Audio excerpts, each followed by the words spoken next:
Hello everyone again to another edition of the Gamestars League for Brawl Stars. We are going to be heading into Group C today. Only got two more groups left today and tomorrow until those decider matches are going to be played out on Friday. But this group is definitely going to be a doozy. I am Lethal. Joining me is Teddy. As always, Teddy, always great to see you again every day. Can't get enough of you, even if I tried.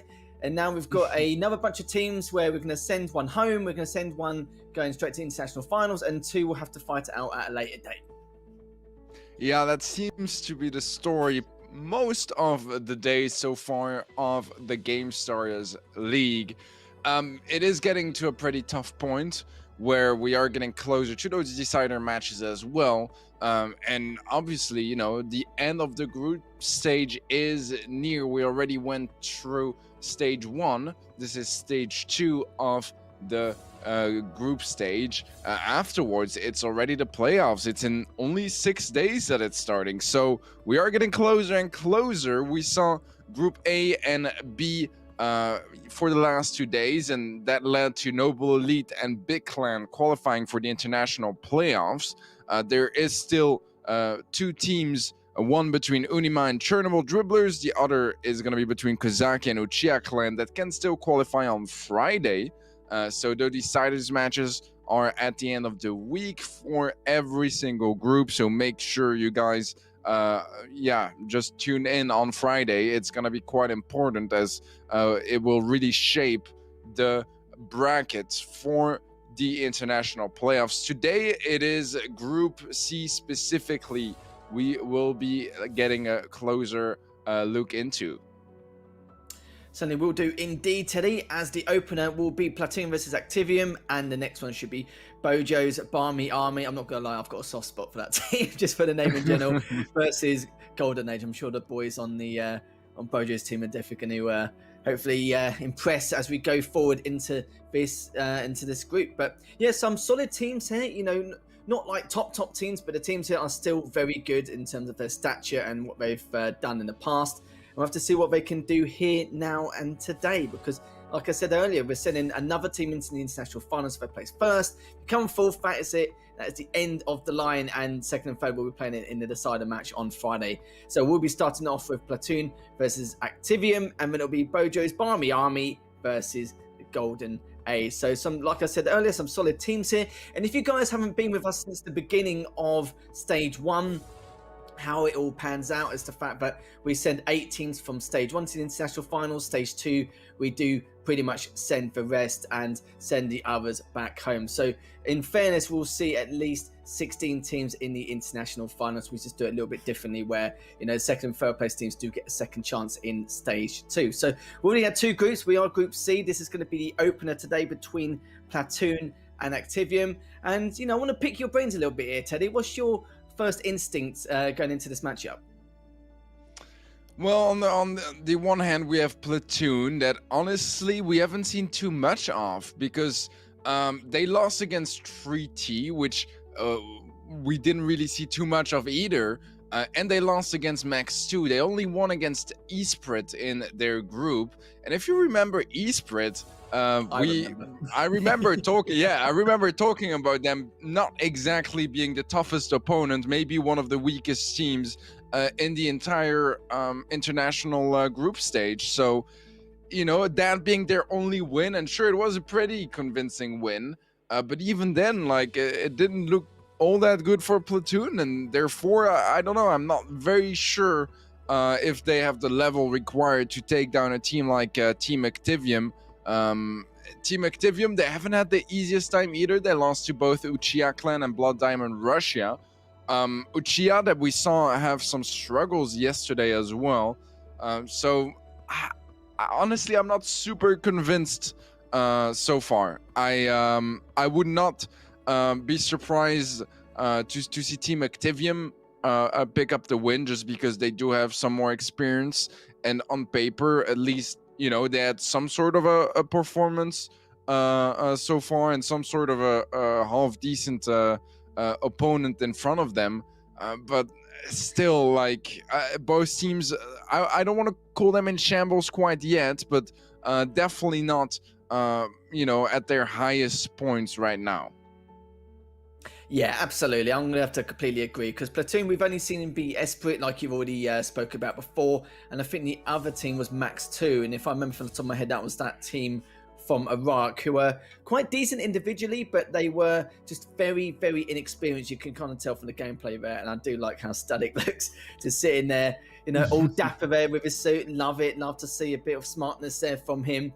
And you can tell from the kills and the deaths, away from the clothing, let's see the stats anyway, as he does have a plus 11 KD there, and it does not have as much damage as Galt, but it might just be due to the fact that, roles do play a massive part here. So not really too much there, but, I respect the suit Static. I hope to see more of that, maybe one day at an offline event. So, what you're talking about before, Platoon, from what you've seen so far statistically back in stage 1, the group they had was probably one of the weakest groups, which I definitely agree with 100%. And the fact that they played against Esprit and Max 2 needed to get here, which meant that they had a slightly higher seeding coming into this group. But will they show, the rest of the teams in this group that they deserve this seeding? This is going to be the next question for when they're playing against Activium, because Activium is no walkover, like you've already mentioned, and it's going to be tough. It's going to be real tough. We won't see Max 2 until tomorrow, but I feel like for the side of Platoon, it's going to be testing the waters to really see what they can do against some of these higher tier teams. Yeah, that's a very fair point. For a lot of those teams, especially for those that qualified from minor regional qualifiers, some of the countries that don't have the biggest international scene just yet, it's just really hard for us to tell because we haven't seen them quite as much. It's hard to know how experimented they are in the game, how strong they are, and how well they can adapt and all that kind of stuff. I mean, we saw here that I don't remember which players we were looking at, but the player from Platoon had half the trophy count of Team Activium. That is quite a significant difference. And trophies don't mean skill, but they do mean, that you spend a lot of time playing if they're very high. We have our bans available. It is going to be Bell on both sides. A bit of the risk here, for a single blind ban on both sides, that you just end up having the one and same ban, the strongest brawler in the game, and that's what both teams are going for right now. Yeah, exactly. If you don't know too much about your opponents in terms of what they like to select, then you just have to go by meta, really, don't you? The Bells is completely understandable. But let's have a look now as we can see the maps and the modes going into this opening match of the day between Platoon and Activium. The first one will be Kaboom Canyon. Second one will be Red Herring, Robo Highway, Open Plaza, and Field Goal if it goes to set number 5. It's possible, but, it's very hard to give a prediction for a team which we've not seen much of. And, they could be low tier, could be mid tier. It's very difficult to comprehend here. But Activium will definitely give us a slice of, where they are. Like, give us a ballpark figure on what kind of plateau Platoon are actually going to be landing on here as they go into this group. So the possibility, but they did come from one of the weakest groups, but it wasn't like they came third in the weakest group. They did actually place top 2, but it's not saying too much as of yet. But I'm excited to see what they can do. I do enjoy watching teams which are inexperienced to try and make a name for themselves. It could be a bit of a tall order for them, but we'll have to see, because like I said, statistically, there isn't too much to go by, especially with the map pool as well, like we do both go on about quite a lot, because it does make a massive amount of difference. Even with trophies, it's like you said, even though it's half the amount of trophies, okay, yeah, sure, fair enough, they don't ladder as much, but what else are you going to do apart from screaming? You are most probably are going to ladder or do customs, etc. There's a lot of things you can do to work around it, but if there's anyone else, even if you're one of the biggest matchmaking grinders, it shows that your skills and your speed and the pace of how you actually play it individually, even if it's not with your team, will make a significant difference. But it is a little bit worrying with the trophies. Like, we don't really go buy trophies, because normally it's by, I don't know, a couple thousand, or maybe like the absolute maximum, like 5,000 or 10,000. It's not really much to talk about. We shouldn't really talk about usually anyway, it's not 19,000 difference. No. No, not at all. Yeah, I think this is the only time where we would ever discuss it. Yeah, exactly. There are a couple of players. I'm thinking of Semantic from the top of my head, that are well known for being very low trophies, but it's just that he doesn't play any matchmaking anymore. And this could be an important factor to take into account, because at some point matchmaking is not really going to make you much better at the game. It's going to train your mechanics a little bit, but that's about it. If you spend the same time in matchmaking scrimming or playing pickups, then you're going to improve much more. But that only works once you already have a certain level of experience. Do we have that on the side of Platoon? I don't know. Honestly, that's a bit of the question, and why we brought up this discussion in the first place. We just don't really know. Maybe he hasn't played matchmaking since 6 months, but he's been super heavily invested in scrims and power league and all that kind of stuff. But maybe this is his all-time high, and he's like, like this is his push at the moment of ladder. So I don't really know, and it could go from very worrying to just fine. But yeah, that's gonna depend on how they spend their time in game. Yeah, there's a lot of PC games I know where a lot of players do play customs rather than ranked because they don't want anyone else to catch up to their skill level or reach their boundary, which is perfectly understandable. We've all done it at least once in our lives to make sure that people can't catch up due to, sometimes inner circles. But I do feel like, in terms of trophies, it is a bit of a strange one because you want to, de-rust and make sure your mechanics and your fundamentals, your aim, everything is just, not just on par, but you just want to, not even try and keep up with everyone else, but just keep yourself warm and ready for when events come such as this. Popular brawlers, not going to lie, it's been literally the same almost every day here. Teddy, Max, Sandy, Gene, Barley. We've seen a few changes with the fourth pick, but Barley's been a lot more consistent now, especially with the win rate and the pick rate when he's not banned. But he hasn't really been banned much recently, and look at the comps. Literally identical, mirror matchup, and we'll see what Platoon can do against Activium here, Teddy. Yeah, this is pretty much the go-to comp here that both teams are playing, but it seems to be Activium was a bit more controllable to get a couple of tags from afar. Nice turnaround from Nick, about a shot away from his super. He's gonna get it now, but a good super from Zetix gets matched back by Nickop, and that is gonna be Platoon regaining some center control. Jump in from Gugu. He's gonna find... Is that a triple kill? No, Sordauka survives hidden behind his own face cam. Oh dear, you can say that again. As Activium down by only a little bit here, but it should be fine at the moment. So Platoon are down by 27%, excuse me. And we've still got a minute and a half left to go, but it seems to be the same old story as what we predicted. Just no way to get that mid control. You can see Gugu now just pushing in slightly just to inflict a little bit more damage, but the Colette, you're not going to be able to stop that with the amount of supers that he's actually been using so far, and Nick's been taken down by Sodelka, and Sodelka now is just going to push back as Steady is sitting back on that safe to try and recover, but Gugu's having absolutely none of that in the slightest, but you can see take a little bit of damage, even trying to use Colette's super to try and inflict more damage, but Tix does get taken down, and already it's down to 12%.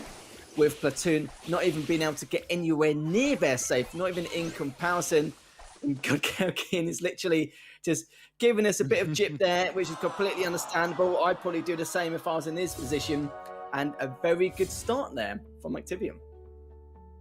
Yeah, it's very funny because he's called Gotekin, his full name. And I've always seen him called like Gugu, so for a while I was like, who is this dude? And I just made made the connection now. It's just weird, it's the kind of moments where it's like Jesus, how slow is my brain? But at the same time, you've seen one name for the last year maybe, and then suddenly you see the full name and you're like, okay, it wasn't the full name. But yeah, we're always here to learn some new stuff. I mean, I've learned to appreciate so many of those guys' faces because of the face cams, right?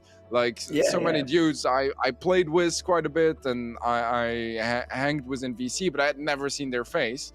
And it's the first, so it's definitely very interesting. Honestly, the cameras, man, they're one of the highlights of this season, especially since it's the only league that really does it, besides like offline events, which we don't have at the moment. It's the closest we can get to that. Yeah, it was nice calling him Gugu really at the time because it was easier for me to pronounce rather than called Tekken in the end. But at least I know it's him. You know, you're better with faces than me in comparison, 10 times better. I'll be surprised if you're not. And we are going to go into the second game of set number 1, and there's going to be no change to the comps, which means that we'll have to see if Platoon can make any kind of difference compared to earlier on. But this is probably the most aggressive I've seen him so far. Managed to use that super from Colette to dish a little bit of damage out, which is great from then, down to 25%. And Tix, you know, not be able to do too much here, but it's just been a bit of a nuisance on that right side. And you can see that Sadelka's also doing the same thing as Gortelka, which I've now finally pronounced correctly. Managed to get 2 kills of his own, and now he's going to be rejoining the rest of his team. Yeah, so far it's a pretty even situation. Although we have a couple of supers on the left-hand side that could get quite useful. Nice jump in from Gugu. That is going to be a trade. Stanley quite low HP himself. Does he go down? He will. Nikop able to find a couple more percentages off that blue save. Sordelka gonna do exactly the same for his team. The jump in from Stanley as well, down to 140 HP. Nekop is able to close out that kill. Another 13% on save. Good dodge as well there from Activium in the bush, able to completely dismiss that shot from the Tix. Gugu going for the jump in. This is a great diversion, and now they need to deal with him. Otherwise, it's gonna be over, and they are not able to find him in time. It's gonna be Activium to pick up the first set here against Platoon. That's right, great stuff from them. Pretty much what we expected anyway. And already now Activium have got the first set on the board. So Platoon have to do a little bit of catching up here. But it's a lot better in a few instances, especially during the start of that game. I think when you see teams like this, when they get pounded quite hard in that first game, it's quite rare we see such a strong amount of retaliation. And we saw that from the side of Platoon on that right lane. But it didn't really last too much longer because the pressure came, the suffocation from Activium, just making sure, just keeping them guessing. And Goldtekken, of course, you know, doing his usual stuff. Gugu is so funny. He just doesn't care, does he? He's just all for it. Like I said, when you see someone with that much, what should we say, that much flair on the cam, you could just smell a 3-0, can't you, Teddy? As we're looking into the set result, the overall stats, and as you can see there, a couple thousand more damage, 8 more kills. That's the standing point for Activium, looking very, very strong. And yeah, again, like I mentioned before, what we expected. Yeah, so far so good for Team Activium. I was just pulling up Twitter because I feel like I remember Activium like announcing they would drop the whole roster or something along those lines, but I'm not entirely sure anymore. I just wanted to check it out if it was maybe their one of the last performances, you know, under the banner of Activium.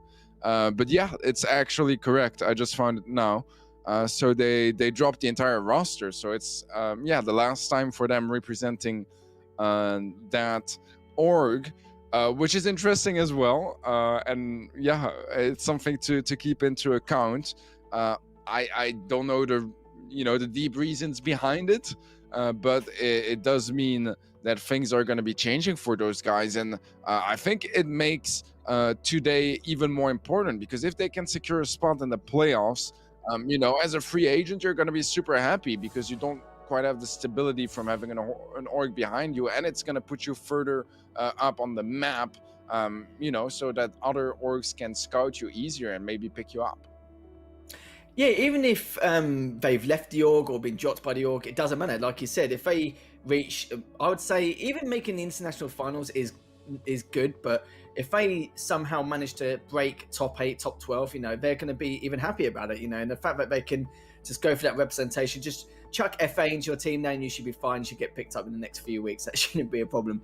But I feel, yeah, a top 8 placement for them would be, you know, monumental for them, and it would be a good push for them for any orgs who want to try and scout out any good teams. For them to get top 8 though, it's going to be very, very tough. Like, at least they can, if they get at least minimum top 12 maybe, then they should be okay. I think they know what kind of placement they would realistically get, but, you know, a bit of optimism could be there depending on which group they jump into. But placing first in this group will be huge, because that will help them secure maybe at least a top 12 spot. If they even if they don't make it through group stage, at least if they get at least third, then that's top 12 pretty much technically anyway. But we're still looking quite far ahead, but I do hope for them that things go well even after the group stages today. But we are going to go into the first game of set number 2, as Activium are up 1-0 in the series, and we're going to see what they can do to continue their series lead. Yeah, well, so far they have a couple more gems. It is a close affair. We have a Carl pick on the side of Platoon, which so far doesn't seem to be working out too badly. Gugu taking quite a bit of damage, but he is not scared of staying into that fight. We'll have to pull back eventually, though, as he doesn't want to risk going down with all their gems. Second pull available for Gugu.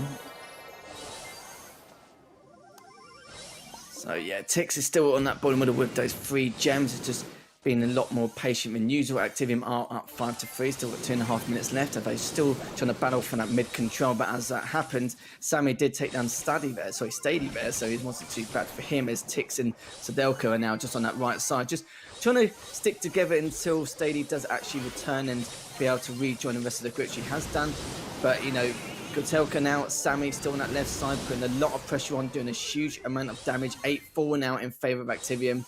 And so far today, he's looking a little bit bare for Platoon here, but how long is it going to last? As Tix has just been taken down in the process whilst collecting those gems. That was huge for him, as Sammy still alive around that mid area. And it's not looking too good, as if they want to make something happen now, Teddy, they need to push right up right this second. So Delka's still quite far away, might be flanking a little bit too slow. He's realised that it's taken too much time to flank round.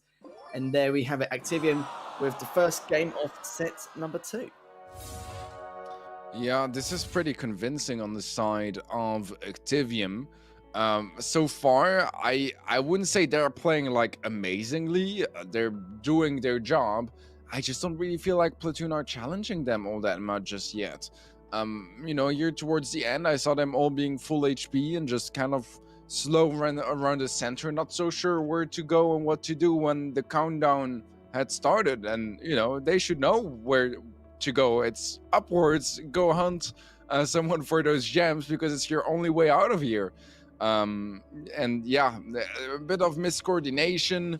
Mechanically, I feel like this was their best game so far, where they actually early on they did win some 1v1s on their respective lanes, got some control here and there, but it just didn't really stay like that for long, especially since it was the Gene mid from Activium that won.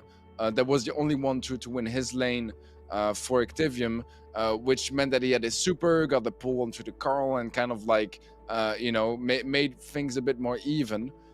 So yeah, so far it's a bit of a hard match to judge, just because Activium are playing well enough, but until they are really challenged, we can't really see how good their form is today.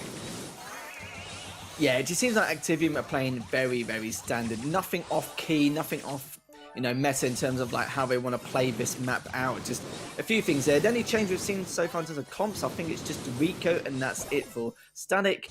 But Gotelka has taken down Sadelka, funny enough, and now we're going to have to try and go around to that left side. But already mid-control in favour of Activium, not really too much of a surprise there. I literally just combined Sodelka's name with Gold Tekken's in. I literally just realised that 15 seconds ago. As Sammy is still on that left side and realises that, just going to try and keep away for the time being so they can then push on through once more. But Platoon, a little bit better, but how long is this going to last for? You're saying that Activium need to be challenged, and this could be a time for them to really show what they're worth. Yeah, that is truly the case. The pull, oh my, that was actually quite a beautiful pull from Gugu across the map and looking very focused so far. Activium with a bit of a lead, but nothing too significant. The Tix does have his own pull, so if someone gets in range, he can try to punish them for overextending. I like Gugu helping on the right lane here. He knows that he has an HP disadvantage at the mid, that it's the Tix that has his super. So helping elsewhere is going to make map control a bit easier. 1 gem away from the countdown for Activium. Platoon only a couple behind. The pool doesn't connect from the Tix, though. This is quite a tough mistake for Platoon, because now they have a lot less to work with. Pool connects on the middle, and that is going to be the team wipe as Activium pick up set number 2 as well.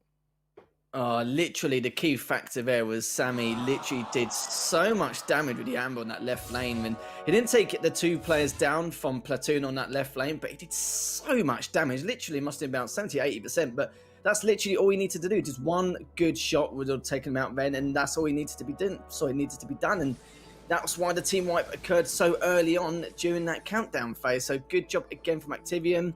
You can see they're a bit more selective with what they want to do in terms of some of the pushes, and they did bait out that last gem with, I think it was Google at the time, pretending to actually go for it, and then instead Nick went for it on the right side, so that was good stuff from him as well. And you can see from the kills, 13 kills to the 4 of Platoon. I felt like it was a little bit more even than that. I felt like even though Activium, I don't know, I kind of felt like that Platoon may have just had a few less. Maybe it's just how it looked due to the fact that there were so many different stalemate situations, not really too much aggression from either side, but makes a little bit of sense in terms of the damage. 20 more thousand for Activium as well, so great job from them. A dominating performance to start the day in this opening match, and already 2-0 in the series, looking very strong. I completely agree. Team Activium does look much better so far. Robo Highway is going to be our third map, and honestly, when this pops up in Power League, I know I'm about to have a very bad time. It's a really tough map. The picture is the old one, I believe, where it was before the teleporters were introduced. Now you have teleporters; they connect on each side, so they don't go from the left to the right or from the top to the bottom. It's the 2 ones near each other that are connected every time, basically. It's a very chaotic and messy map. It's all over the place. It's super difficult because you can get tons of pinches through the teleporters and by, just running around the map.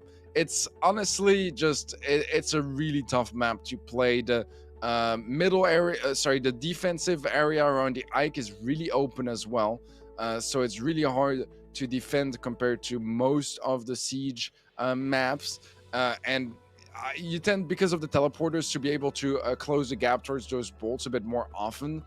So you have a bit more ties as well in those siege bots, which in Siege really makes a world of the difference, because then you start relying only 1 or 2 siege bots, and that's where it starts getting really dangerous if you make any mistakes. Even the way you're talking about bot right as well, the other map, I can definitely tell you're a man who loves his Siege. You absolutely love it. I can see the flare in your eyes as soon as the actual game mode comes up. But maybe not. Maybe it's because you've just been so fed up with that mode in past times, like when you were playing it. Whether I don't know, it could be a few things. But yeah, we'll have to see what Platoon could do. Again, it's a big ask. I don't really expect anything more. You said it before, Activium have not been challenged. They've not really played anything, in terms of like out of their comfort zone or anything crazy or balmy. We'll see Barmy's army later on, actually, funny enough. And we're going to see now what Platoon can do here compared to what we've seen previously. The only difference is the Barley and the Max, and for the other side of Platoon, we've got the Sandy and the Stu. If we both players playing the Gene. But the kills have already come through. Sammy managed to get one for himself. Stady gets one too, so Delca managed to take down Sammy. A bit of a late trade, but gets it anyway. And the bolts are tied so far, and it is going to be a tied siege anyway. Yeah, Gugu. I'm not even sure if that was an intentional TP, because he did have the free bolt, but they get the kill here, get to keep some center control, which is a bit of a shame, to be honest, to have control but lose 2 bolts like that. Some mistakes on the side of Activium, and I was talking earlier about ties being really it just makes mistakes so much more impactful. And we've seen a couple from Activium so far. They do have the bold lead, but whoever gets this siege bot here is honestly still quite a bit in trouble, because if they don't get a successful 100% damage of that attack, then it's gonna be a tough defense ahead of them, as Platoon is up by 10 gems right now. 10 bolts, sorry. Yeah, it could be curtains for Activium after this, we'll have to see. They still have time to pick up the 9 bolt deficit, but they need to have literally full control. So they have brought it down to 28%, which is pretty good considering. But yeah, 9 bolt deficits can be very, very tough, and there's going to be a lot of multitasking involved. Just trying to select certain parts of the map was trying to push up onto them, but look at this, it's already on 12. And the only thing they can do is just to stop the actual damage even further. And now Nick is actually had to teleport through on that left side. So Delca and Tix and Stadium now is actually all towards the mid side, just trying to push them all the way back here. A level 17 siege bot now traveling towards Activium. So could this be Platoon's first game here going into set number 3 as the siege does come in, and so does the pool, but Sudoka does take down 1, Tix takes down 2. There's only one member of Activium left standing. Surely will not be able to do anywhere near enough damage depending on how much they can do on the spawn. It's actually left on 30% here, and even though the Platoon side it's actually dropped to 17, but didn't really need to do extra damage anyway because it would not have been enough because Platoon was on 28 at the time. But great stuff there. Great way to try and defend that, considering the 2 deaths they took towards when the siege bot was approaching them. Yeah, definitely a solid job. I think this could be the best game from Platoon so far. To be honest, they just actually are challenging Team Activium. If this entire match was played out like this game, then we would have a close series. Unfortunately, it's not, and it seems like they've had their struggles with most game modes and games so far. This does mean that Team Activium, they are getting closer and closer to the end here. Don't need a whole lot more to close out this match and move on to the winners match. Honestly, Team Activium are one of the favorites for this group. I would love to see them play against Bojo's Barmy Army, just because they are probably the other favorite of the group. So yeah, this could be potentially ahead of us. We will see if Team Activium can seal the deal, or if they are gonna repeat some more mistakes that can lead to Platoon maybe starting a bit of a comeback. Well, if I have to make a comeback here, then, my God, they have to try and reverse this set and be able to get 2 more sets. It's against Activium, no, miracles do happen, but I don't think this time around the percentage is super damn low here, Teddy. But this is, I think, yeah, you're right. That last game was probably the best performance we've seen from them in a while, in a long time, actually, throughout this entire series. And the fact that they've got to try and top that is just going to be a big ask. We could see Activium actually just either pounding them into the ground, or they might actually be a lot more cautious considering how close that game was. And we will be going into the second game, potentially the last game, as it is match point for Activium. And we'll see if we'll do anything differently here in terms of their strategy and how they hold mid to go for these bolts. So far, an early lead for Activium. I thought I saw them did pick up a bolt. Maybe I was mistaken. Yes, they did. And now we're going to see if they can keep a hold of that as the next siege is coming up in the next couple of seconds, unless they don't pick up one of the bolts in time. And it looks like a siege bot will be coming towards the side of Activium. So far, it is the best start Platoon have had so far, but the defense is also just really on point, to be honest, taking only 4% damage. They have a 3-bolt lead, Activium. We will see how clean their retake is, but they do have that gene pool that we have seen really well utilized. And here we go, once again, Gugu getting a nice pull from afar. Sammy to take down the player. Ultimately, Staddy is going to get pinched on the left-hand side. The Tix doesn't really have his pull to get Nick up out of position, and it is going to be a siege bot for Activium. Bolts-wise, it is going to be pretty close, but even then, things are just really lining up for Activium to go to our winner match. 3-0 out of this out of this one. Yeah, this is looking very good for Activium. Good defending though so far from Platoon, but already though the defense was good until right at that very end, and now they've already let a chunk of damage being taken on that turret there. So now down to 45%. They've got a lot of catching up to do, and for Activium, of course, if they get this last siege block, that is it. That is going to be Platoon going down into the elimination bracket. But look at the map control Activium have. Just need a couple of bolts just to secure this win. Should be perfectly fine. I've already picked up 2 and we'll be getting another couple shortly. But yeah, they should be perfectly fine here without an issue. And there we have it. Activium will be winning the entire series without dropping a game. Platoon were very close to winning a couple games, but the skill gap was just way too much and way too big between these two sides. Yeah, it wasn't really too much of a competition, was it? We talked about it earlier, you know, on paper, Activium haven't had the best league season so far, let's say it that way. But nevertheless, definitely had tougher opponents than Platoon, and they were more convincing than them as well. So the results make sense to me. I was expecting a 3-0 or maximum a 3-1 in favor of Activium. I've been proven wrong in the past, but this is not going to be one of those very, very few instances. Yeah, Goldtech and there you saw there playing about the cam as usual.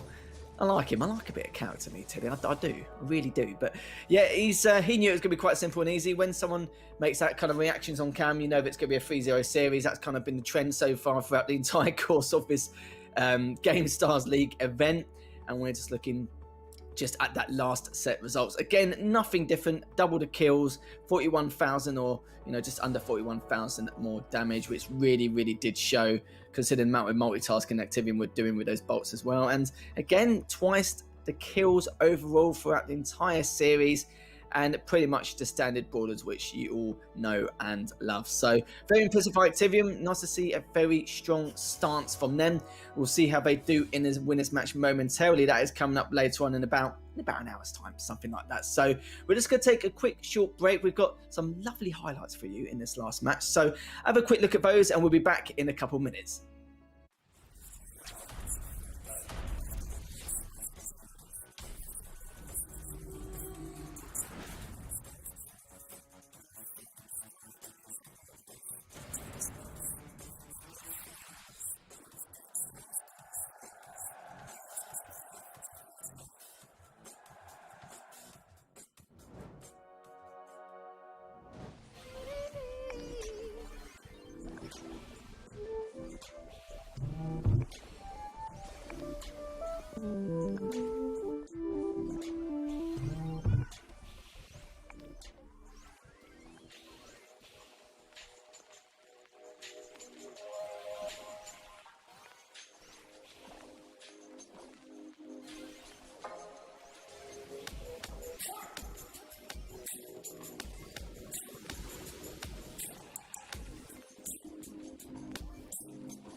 Back again for more some Gamestars League action for Brawl Stars. We've already had one match done, dusted, finished. That was it. No mucking around there. 6-game streak for the side of Activium. Almost forgot that one then. Yes. But we've got another match now in the second series between Bojo's Barmy Army versus the side of Golden Age. Now, as you can see there, 3-0 series in that last game, a series very, very quick. Now, Activium are the favourites, probably in this matchup, but Bojo's Barmy Army, probably a fan favourite here. I've got a little bit of a soft spot for them. Love the name, absolutely brilliant. Couldn't get any more British if you tried. But a Golden Age, how do you feel like this matchup would possibly or maybe potentially pan out here, Teddy? I'm honestly expecting a trio sweep in favor of Bojo's Barmy Army. If you look at both rosters, Golden Age in the group stage, they started off really well, actually. I mean, they picked up a very close win against Module 7, but then later on, they lost to Mood Gaming, which makes sense. But then they got absolutely swept, like literally 3-0 by Module 7. So the team they beat, like, you know, a couple of days before 3-2, they end up losing 3-0 to them a couple of days later. So definitely an interesting turn of events. If it wasn't for that result, I would say that they are a decent team. Thing is, I would consider Bojo's Barmy Army to be quite a bit stronger than Module 7 in the first place. Just because if you look at their roster, it's a team that is that has very experienced players, Atkins, Carroll, D2 Rav. They don't really play competitive together all that much, but they have been playing competitive for a long time and at a higher level than anyone in this group. So them being together is a bit of a UK powerhouse. You know, it's not Tribe Gaming either, but it would be the second best UK team. And therefore, I see them as pretty heavy favorites. I think that it is going to come down to homework and all that kind of stuff, especially on the side of Golden Age, because I would expect Bojo's Barmy Army to be a bit unprepared coming into this one, because they do have, you know, also D2 Rav, which retired to be a caster about like 2 months ago, I believe. So. And they're not really a team either, so it's just for this event. It's just for fun. Carroll and Atkins have played together in the past in a team, but yeah, they haven't performed quite as well internationally as they were hoping for. This is going to be their chance to maybe prove us wrong with that roster. So what you're trying to say is basically these three players are quite good. You know, they have been in competitive scene in a while. They're just a mixed team, basically, run and gun. Yep. Just, you know, see whatever happens. They're playing pickups. Yeah, so basically, if this honeymoon period goes, you know, straight down the toilet, could be them stuffed, really. But yeah, I can understand that. You know, even if you do get some, like, I don't know, some tier 2 players, for example, and it's just a mixed team, it's literally is whatever happens on the day. They're not going to do any strategies, any tactics, nothing really, you know, on the contrary in any way, shape or form, but they're just going to literally just see how it happens. If it's bad, you know, if it's good, then great. You know, it's just, I can understand it. You know, there is a lot of mixed teams lurking about here and there, so it makes a bit of perfect sense. We have got the bands for you though to see exactly what is going to occur. 2 bells again. What a shock, Teddy is. I do remember one of the players on the side of Bojo's Barmy Army. I think one of them actually played Bell 9 times, so probably won't be too pleased, but at the same time, probably wouldn't be surprised either if it does get banned. But yeah, interested to see what will happen if Golden Age can put up any kind of fight at all. I think they're the number 1 Kazakh team, if I remember rightly, and on the other side, they I feel like the team of Bojo's Barmy Army were in the, I think they came from the German, Swedish, and UK qualifier. They did place 4th, but I think one of the teams couldn't actually make it, so they managed to make it through here. But I'm glad they have done, because like you said, they're decent players and they're definitely worthy of a spot to make it into the international finals. But we will look at the maps and modes first before we go to the series. We've got Canal, Safe Zone, Boxing Day, Double Swoosh, and Massive Attack if it does go all the way to set number 5, Teddy. Yeah, Double Swoosh coming back to the competitive map pool as well. Super excited about that one. It is my favorite gem grab map from afar, so I'm super excited to see it again, and this is going to be a bit of a preview from what we can expect meta wise for when it comes back to competitive. So that's all fun and exciting. I think that the fact that we have those non competitive map pools in the mix here could give a bit of an advantage to BB Army, just because they are more experienced overall, maybe not as a team, which means that they haven't prepared much, if anything. I mean, I don't want to discredit their work. Maybe they have, but I don't think that they did, to be completely honest. But, you know, on a lot of those maps, no one really has until specifically for this event, right?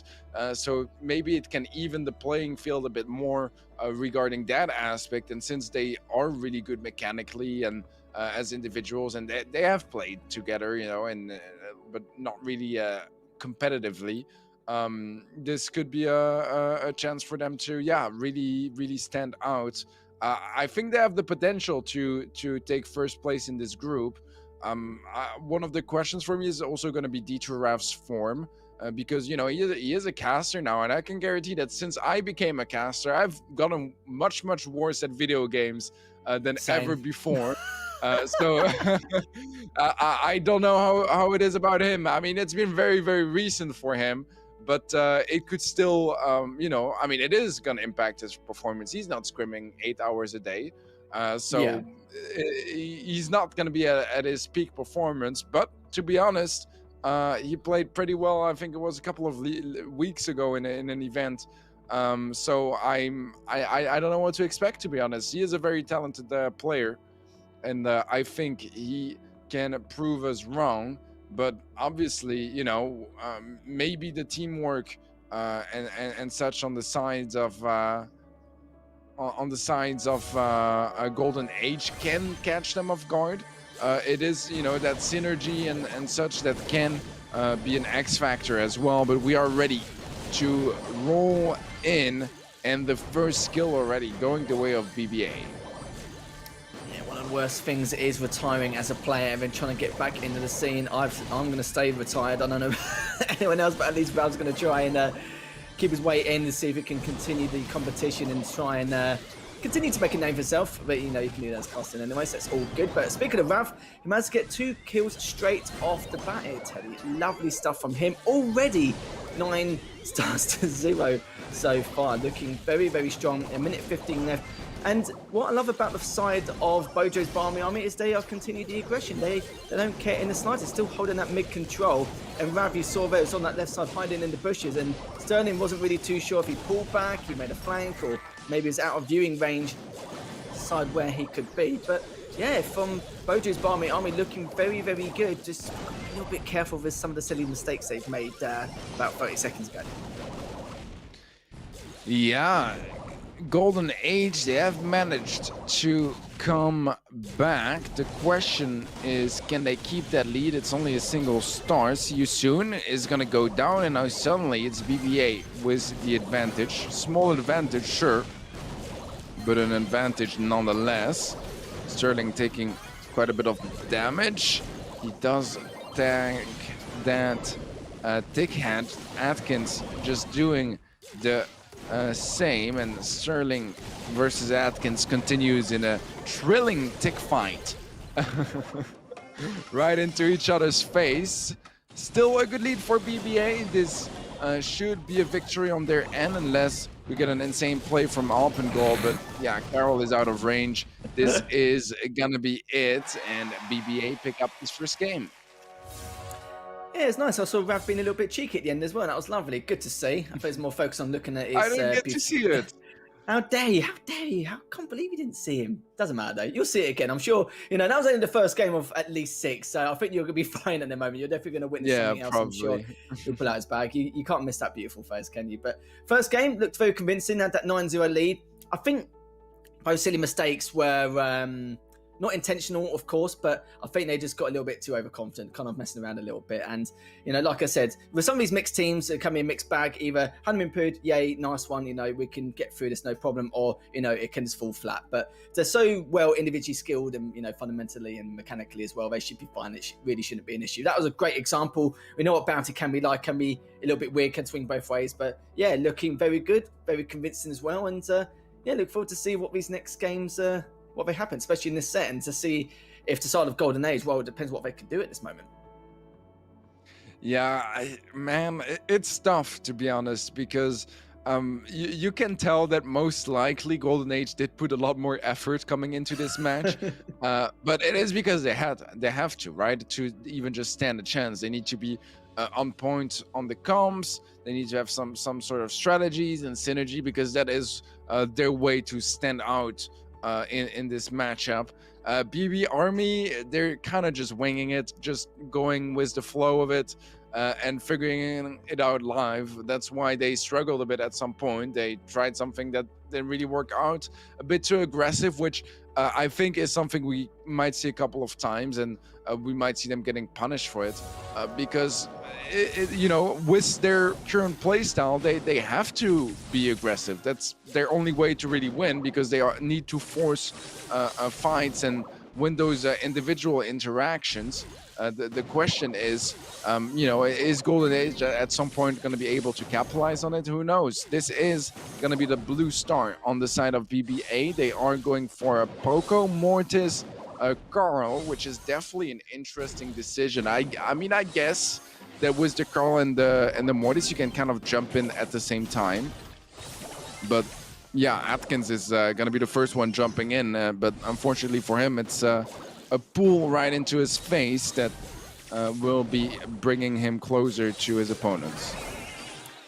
Carroll just making sure he can stay alive there. It's in a very important position. He can go for, a flank, or just be a massive distraction, just be in a massive pain, because now Tick has to deal with Carroll in case he does push rounds, and it's almost pushed him all the way back. But Carroll knows to keep that position. It's so important for him to cause some hassle there. But Sterling does get another kill, already up 6-1, and the next question is, what are they going to do to retaliate? Rather, that Mortis now is going to got an important decision for him to make, decide how he wants to try and flank round. Carroll goes first. It seems like the rest of the players are going to go straight in, as Rav does push him with the Mortis. Does a fair amount of damage, but Trashkins is the one that actually cleans out. Rav gets taken down by Alpen after all that, but he did do a fair amount of damage, as Carroll is still quite weak and just needs to recover until Rav returns with that Mortis, which he has done.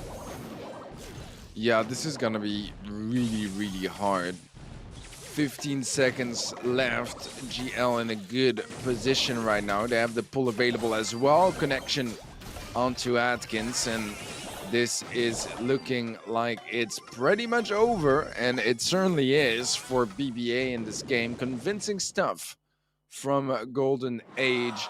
Much better. And honestly, yeah, I'm not so sure about the comp here, to be honest, from BB Army. I mean, I know what they tried, and it would have worked much better if there wasn't a gene that literally managed to pull Atkins 3 times, leaving him, in a 1v3 as a Poco in the middle of a firefight. That was just tough to see. And I think that BB Army could have, it wasn't just like a comp where they were doomed in the first place. They could have played it much better. But yeah, you just can't let that happen. You can't let your Poco getting pulled 3 times when he's kind of the center of any team fight for you. Yeah, you saw it happened a few times, like you said, and Atkins and Rav were trying to push around the same time. He got pulled just so that they can try and make up for the numbers, and it's very difficult because once Carroll gets taken down straight away, then it's a 2v3. But I think they were trying to get it in time with it, which is very tough in the slightest. But I've got to stop calling him Trashkins. It is Atkins.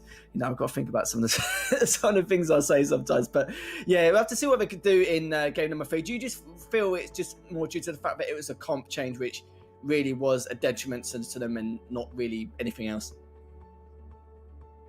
Yeah, I agree. I mean, it's one of those instances where they had a disadvantage with the comp, but I wouldn't say it was like a deal breaker. They just were not able to really adapt from it. We'll see once they have a bit of a better matchup. This is going to be an interesting one, and they are looking to push up early on. Low HP on the roughs there for Golden Age. Sterling is going to get pinched as well. Doesn't matter too much. They don't really need to, start off with a double or a triple kill. It's not really about any of that. Right now, they just want to have some nice control, have the lead, so that it is GL that has to push up.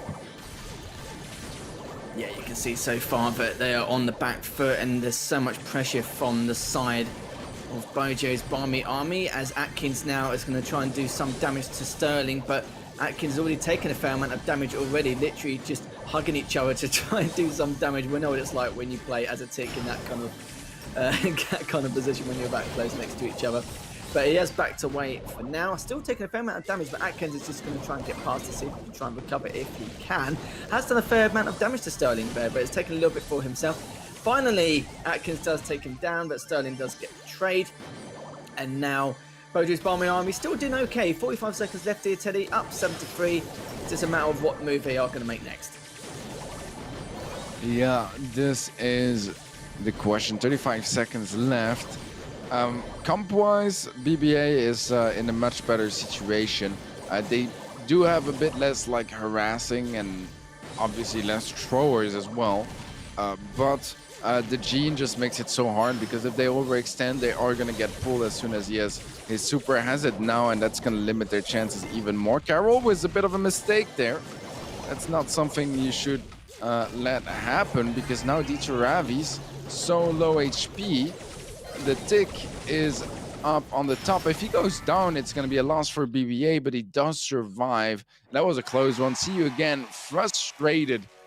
We could very clearly see that on the cameras as well. And that makes sense. How does a tick manage to escape like that on your side of the map? A bit of a mistake on there. Like, it was a big blunder on the side of BB Army, and it just wasn't really punished by Golden Age.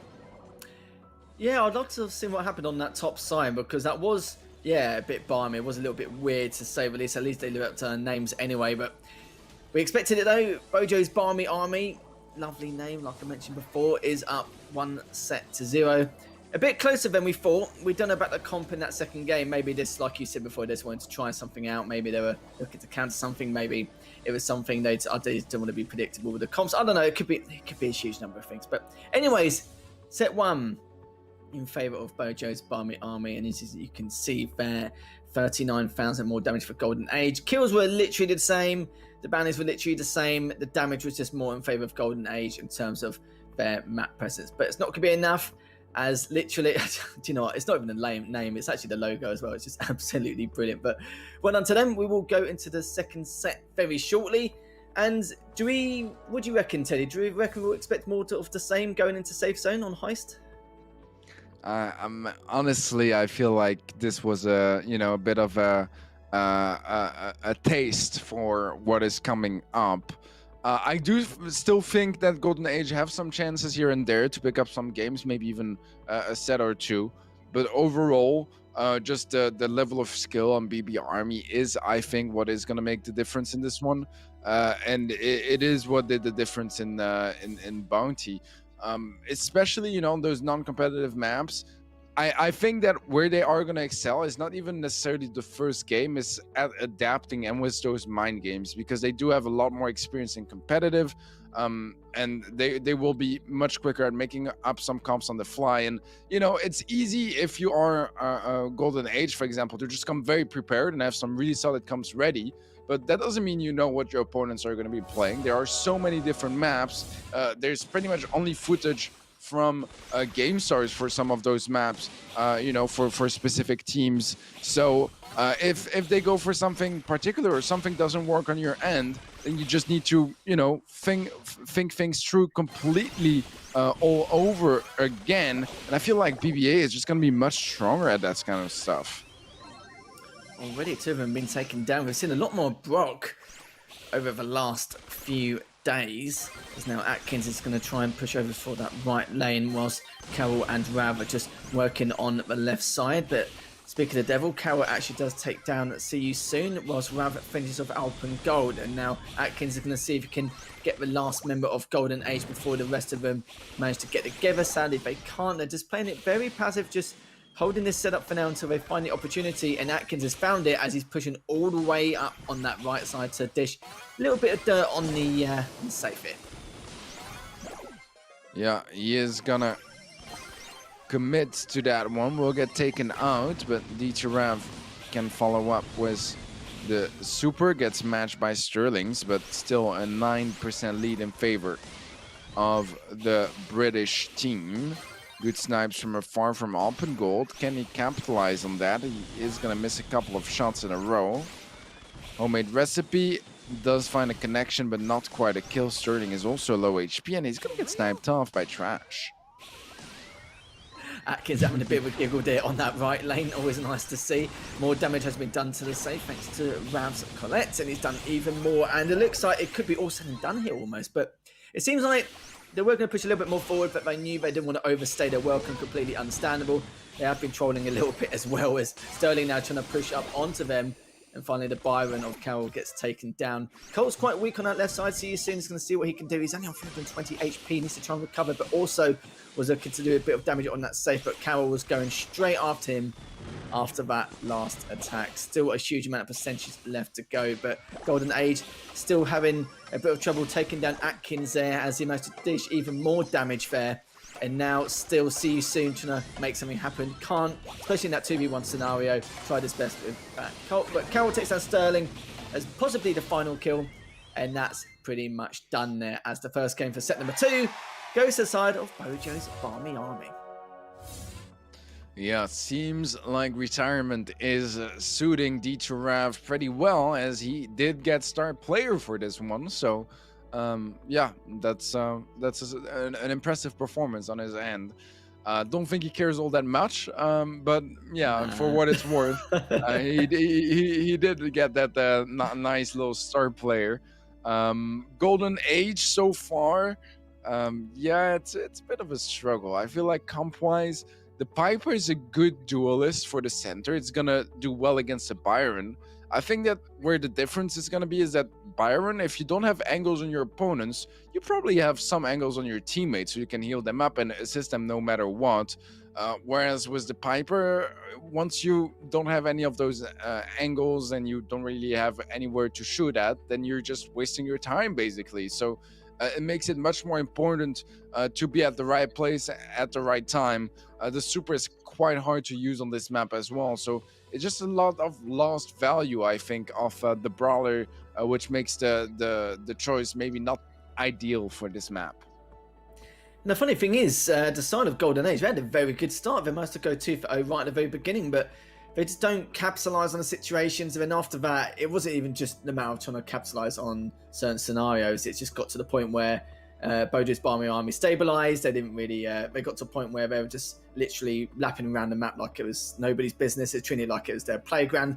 They had mid control for so long, and sometimes you kind of felt like when they had a little bit of an advantage, the Golden Age were just playing a little bit scared. You saw Siu Sim was trying to push up on so many occasions, but he was left so weak, you know, every time he took one of them down, and was just a little bit worried about putting any pressure on the safe, which is understandable due to the fact that it would take them so long to get towards their safe. One of the players on Bojo's Barmy Army would respawn and then just use that respawn immunity to push in and finish things off. Speaking of the devil though, Golden Age have already dropped 24% onto their safe, as Bojo's Barmy Army, all three of the lads there are just holding that mid control, doing a huge amount of damage and barely taking any of their own until I saw that Rav does take a little bit here, but Carroll is directly behind him, just supporting, making sure he's okay.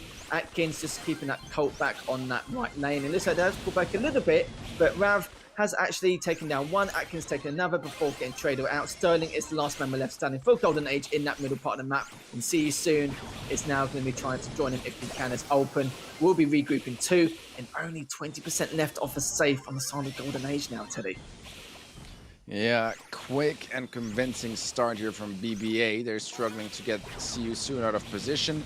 Is gonna get healed up by Alpengold, which means that he does manage to get some more damage down with that super. It is looking a bit better for Golden Age, but as I said, that Trashkins does pick up a kill on the right hand side. Yusu falls to Carroll, and things quickly start falling apart again. Carroll with the next kill, and that is already enough damage. BBA with set number 2 secured. This means that we are moving on to our third and potentially final set for this match. So far, we've had some pretty one-sided games, whether it was for match 1 or here in our second match of the evening. Yeah, do you feel like Golden Age have what it takes to really come back for this one, or do you see BBA just running away with this match? I think it's pretty much done here, mate. I'm not going to lie to you. I'd love to have a little bit of optimism for Golden Age, considering how well they did in stage 1 against teams like Module 7, etc. But no, I feel like Bojo's Barmy Army, as the lads there, even though they're a mixed team, I still like the chemistry and everything they want to do to the coordination. It is there. Like, you know, when I say individual skill, it's not just about little things like your aim, your fundamentals, etc., and how you play the game, but you know, it's just being able to coordinate and support your teammates no matter what, you know, circumstance you put yourself in. There's a lot of team attributes you can pick up naturally from being in previous lineups, and bringing it to a mixed team can really help. And I do feel like Bojo's Barmy Army seems to be pretty on point here. It does look like it will be a 3-0 series, and I do feel like in some moments they're not really taking it too seriously. There's a lot more to see from this team compared to Golden Age, and it just seems like they haven't even shown their final form yet. I reckon they won't do that until they play against Activium, and if they're here for, you know, just for a bit of a laugh, a bit of a giggle, just to see how far they get into the international finals, they're going to have zero pressure, so they've got nothing to worry about, and they're just playing it for the giggles. So we'll have to see what happens. But it is Boxing Day. We are going to be playing it on set number 3 for a bit of Brawl. And like I mentioned before, it's going to be another tall order here for Golden Age. But I'd like to see something different from them, if the game mode or the map will make any kind of difference. But it just seems like individually they are just getting outplayed. Yeah, it's just not really working out anywhere, is it? Like, mechanically, it's just too much of a difference. And when you don't really win any lanes consistently, it's really hard to do anything from there, because most of your strategies are going to rely on, you know, some sort of a build-up, some sort of an opening, and for that you need to win something somewhere. It starts with that, and it sounds like very, like, you know, simple Brawl Stars and oversimplifying things a bit, but that's really how it is. You just can't apply any strategies unless you somehow are able to, like, you know, get a bit of a spark somewhere on the map, get a kill here or some damage there, or a super here or some more control. You need some way to trigger things to go your way, and if you don't have any of that, then it's going to be a convincing affair for your opponents, even if they don't really, you know, go for crazy strategies or comps. Just because they win their fights more consistently, it's a bit of a snowball effect, right? You get more supers, which means you get some better control, and overall it just, you know, keeps going that way. And because Golden Age isn't really able to clutch up in any way so far, it just keeps rolling in favor of BBA. Here we go then. We're going to see what happens in set number 3, if Golden Age can even return the favour against Bojo's Barmy Army and get a few games underneath their belt against these guys, as they've only won one game so far, and now it's back in set number 1, and it was in convincing fashion that Bojo's Barmy Army played so well in set number 2. But going into it now, only a little bit of time has passed, as Carol is in the mid side of that map. See You Soon is taking down Atkins. Carol's still looking to see if he can pick up See You Soon, and yes, he will. See you later to him, as now Rav is literally in a 2v1 situation. I'm surprised he stayed alive for so long in the middle side on the map, but this is the time for us to try and regroup. The ball is still in the middle, so they've still got plenty of time to coordinate again, decide what they want to do. Looks like Rav and Carol decided to go towards the left side, has pulled back anyway. Atkins has taken down one in the process. See You Soon still trying to stay alive, but also trying to keep Atkins back. But understandable from Atkins, is pushing the ball to that bottom left corner just in case we do get team wiped, and Rav has pushed it all the way to that left side just to make matters worse, and it means that Golden Age will need to get a couple of team wipes in order to push it straight through. Good stuff from Atkins. He's going to be loving that matchup against Rosa, at least, you know, when she doesn't have her super. Will get surprised by Sterling. Not so sure how, since I feel like he should have known from his teammates that Sterling wasn't there on the left-hand side anymore. D2 Rav does have his pull available. Only one connection onto See You Soon. And it's not going to result in a kill, but oh, Trashkin's able to get a bit of an angle. It's not going to be a kill anyways, but things are spicing up a bit on both sides. So there has been indeed. Sandy Atkins couldn't find out where his opponent was, hiding those bushes on the left side when he was actually quite weak. See You Soon is hoping to try and push it in with that Rosa, but he's been pushed back so many times. That was so important. That was a great play on the side of Bojo's army. Carol and Rav now just looking to again regroup and just coordinate this next push, as the young man Trashkins has decided to push back up once again. He's trying to keep Sterling at bay with Open as well. Nice sprinkle of damage onto him too. But to be fair, all three of them are like half health, but they're going to be able to recuperate only a little bit, as Carol's going to see if he can help out Rav. Raz takes down See You Soon. It is going to be in overtime, And yeah, there we have it. Rav having a bit of a giggle, doing a 1080 no scope into the goal line, and there we have it. As Bojo's Barmy Army has actually made it through. I say 1080, he's actually got 1,021 trophies, so it's not really too bad from that from that number either, just in terms of laddering. But good stuff on them. Took a little bit of time. They were pressured quite heavily. They were suffocated on many occasions, but again, opportunities arose, and I just felt like Golden Age couldn't really come out with any kind of goals or taking any advantages there. It was a little bit of a shame, Teddy. Yeah, honestly, I just want to point out at how strong defensively the comp was from BB Army, because you only have two very close spaces to really get into that goal area, and there was no destruction whatsoever. They were facing a Rosa, which is amazing at just tanking through that, right? Because it's not a lot of choke points, you just walk it in. But on the one hand, you have a Stu that can constantly knock you back, no matter what the situation is. And secondly, they had a Tara as well that could hit like a nice double or triple pull in the right scenario. And that really worked out well for BB Army. It was just impossible to get through that defense. And combining that with the B as well, that, you know, while there's going to be the knockbacks from the Stu or the pulls from the Tara, you're going to be taking a ton of damage. And it just literally made it impossible for Golden Age to get past that defense until overtime. And the problem is that once overtime kicks in, like, sure, those walls are gone and that's not a problem anymore, but you're left with a Rosa in overtime, which is far from an ideal situation. Certainly is indeed. That's probably one of the best defenses we've seen so far, like throughout the whole competition. Of course, we know they're not super tier 1, but you know, it's nice to see such great plays and be able to, maybe they could establish some of those plays just due to the fact that Golden Age is that slightly weaker team. But we are going to game number 2 of this third set. And yeah, that's right, Teddy. Golden Age have to win this next game. It is match point for Bojo's Barmy Army. And it's looking, of course, at... Oh, we've seen another Shelly, actually. You know, we've only seen it once so far. We've seen it again, but we'll have to see what they can do now into the second game.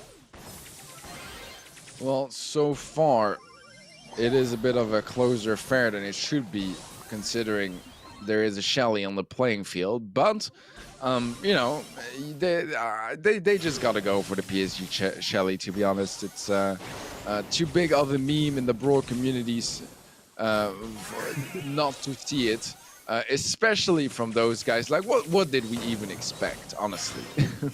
I didn't expect anything different, mate. If I didn't see anything weird or, you know, a bit meme-ish, then yeah, you know, I probably would say this is like not the same lineup we're thinking, and we're obviously looking at a different team entirely. But Sterling takes down Carroll, Atkins takes down CUC in the trade. Sterling, takes down Atkins there as he was trying to stay alive. Rav takes out Sterling anyway, so just back-to-back trades as Alpen Gold is on the left side with that Stu, looking to see if he can do a little bit of damage. Atkins knows exactly on his whereabouts, pushing on that left side. See what more he can do. Ball being pushed by Sterling from the middle towards Bojo's goal line, and Sterling has taken down Atkins. They have the numbers advantage, but can't really seem to do much with it. And Carroll was so weak as well on the defense. Yeah, I feel like Sterling could have maybe lined his pull a bit better to make sure he would pull someone somewhere around that goal area, because there is only one line of bushes. So if he was a bit more horizontal to it, he would have been able to surely grab someone, destroy some walls and bushes in the process.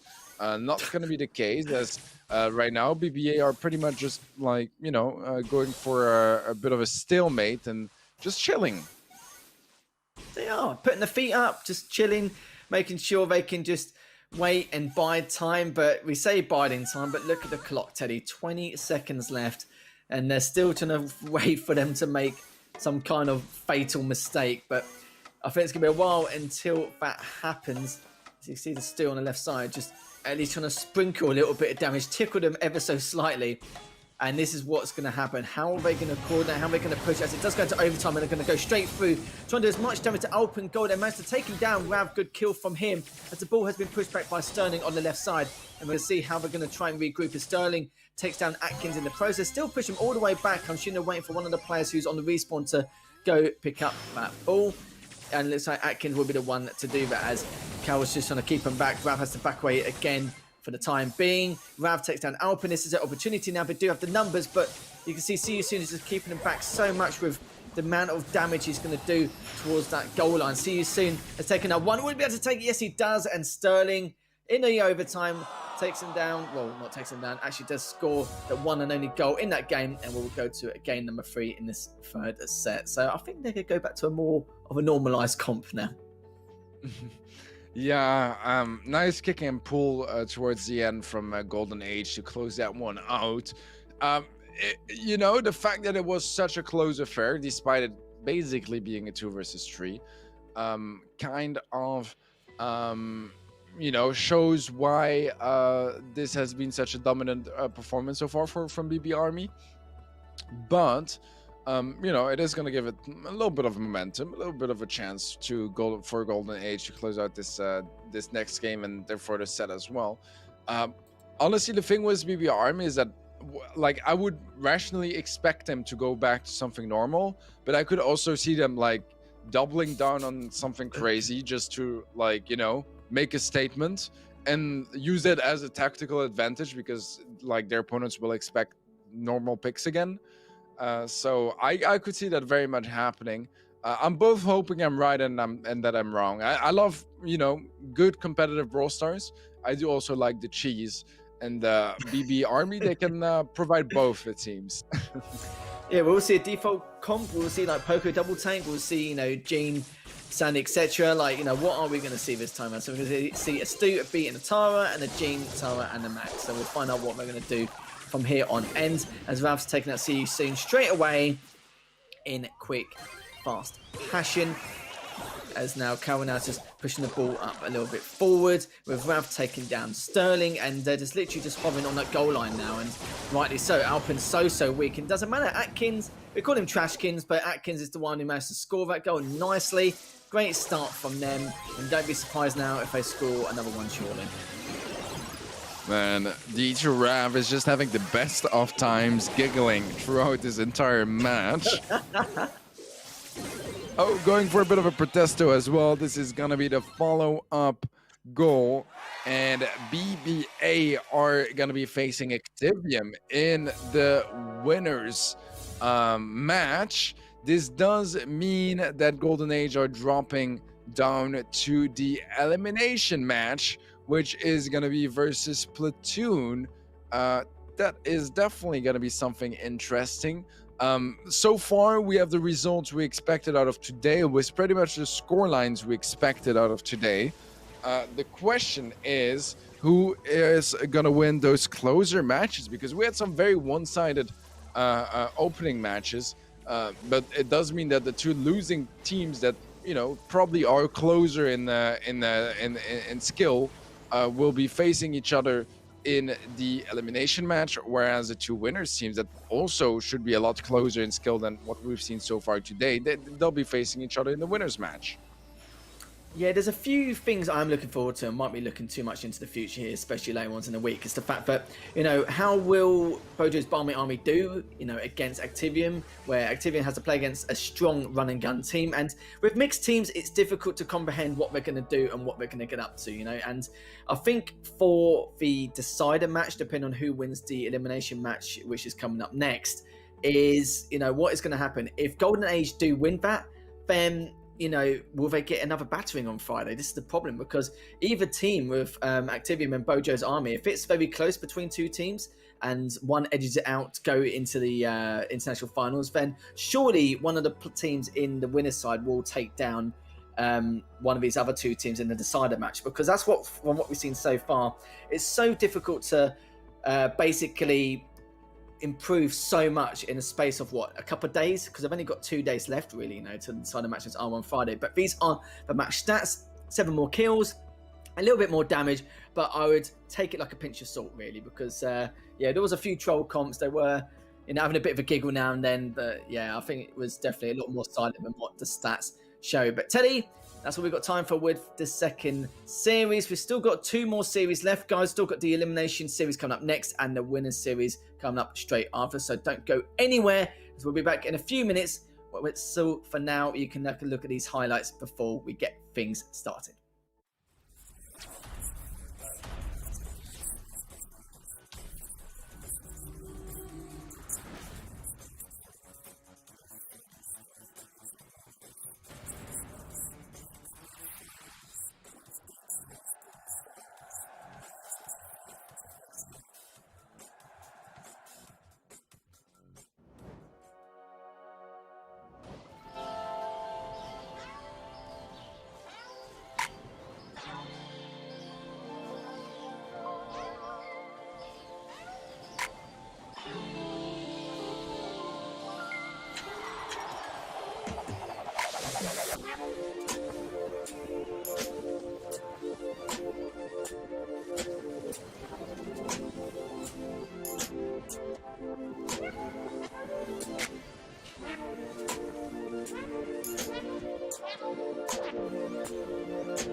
Welcome back, everyone. We've still got 2 more matches left. We have had the Open and the second one, so we have determined the winners and the elimination match. But before we go anywhere, we are going to start with the elimination match between 2 teams, which will be Platoon and Golden Age. Now, sadly for them, they've been slapped a little bit, which is sad to see.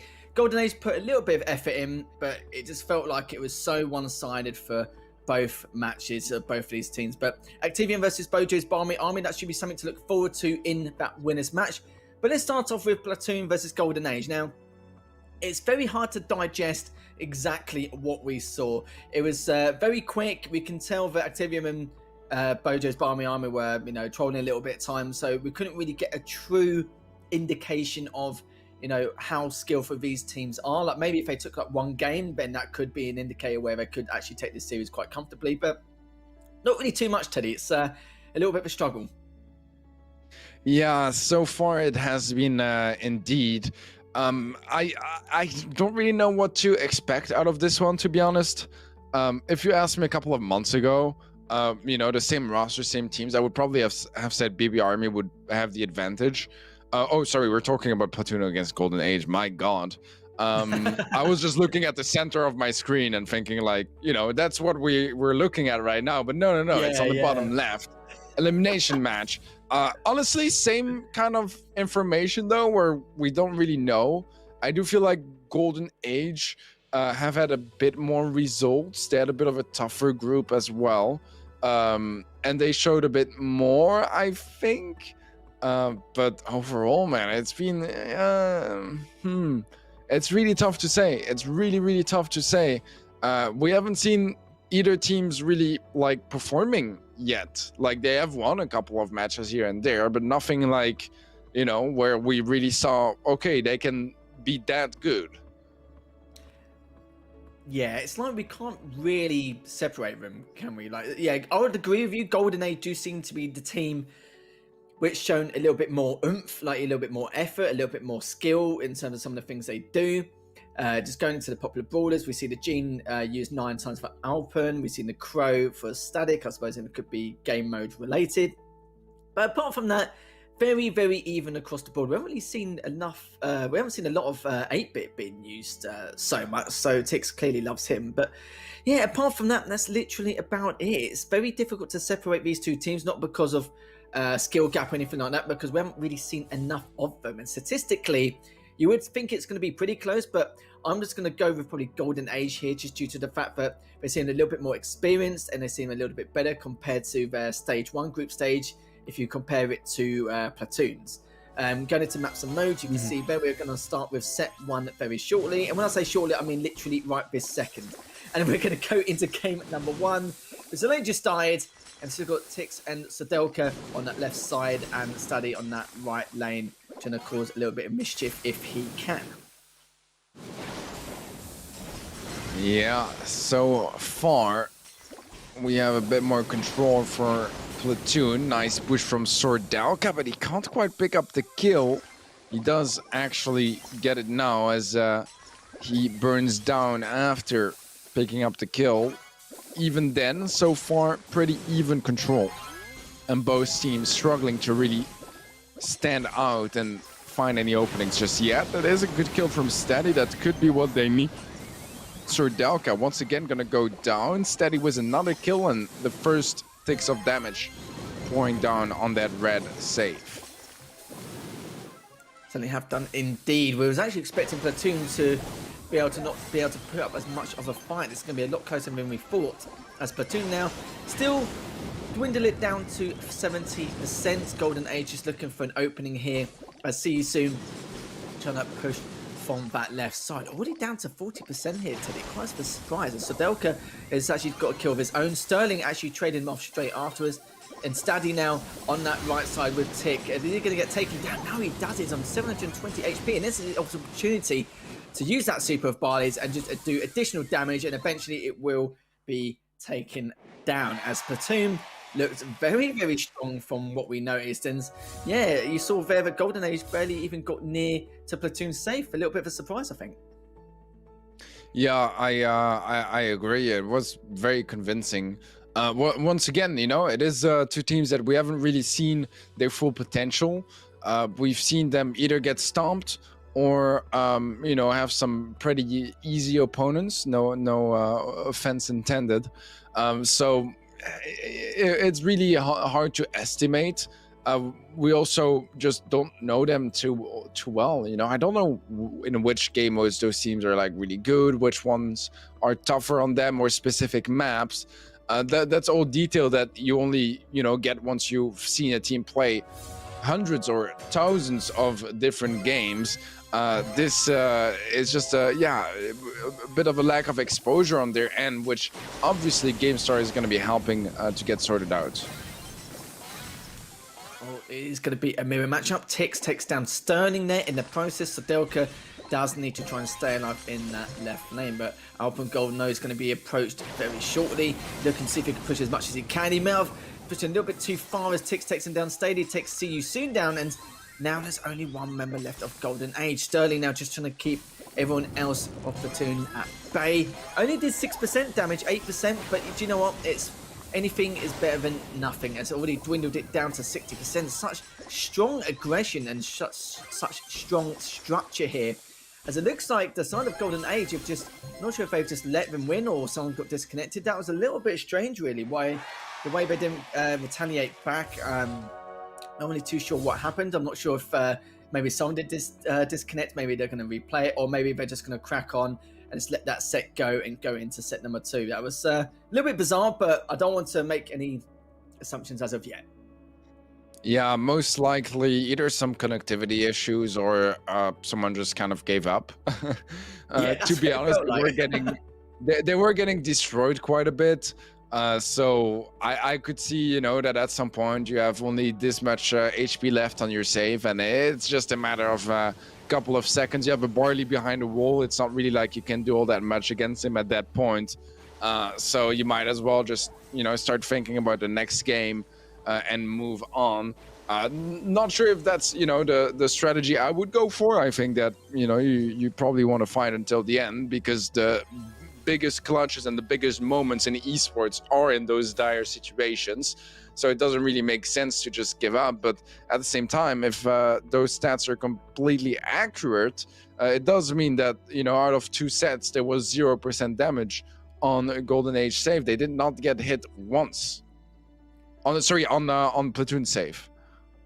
Yeah, can't complain really. You know, that second game, a bit of a mismatch there. Not really too sure what happened. I suppose with Golden Age, you've got to think of it from their perspective.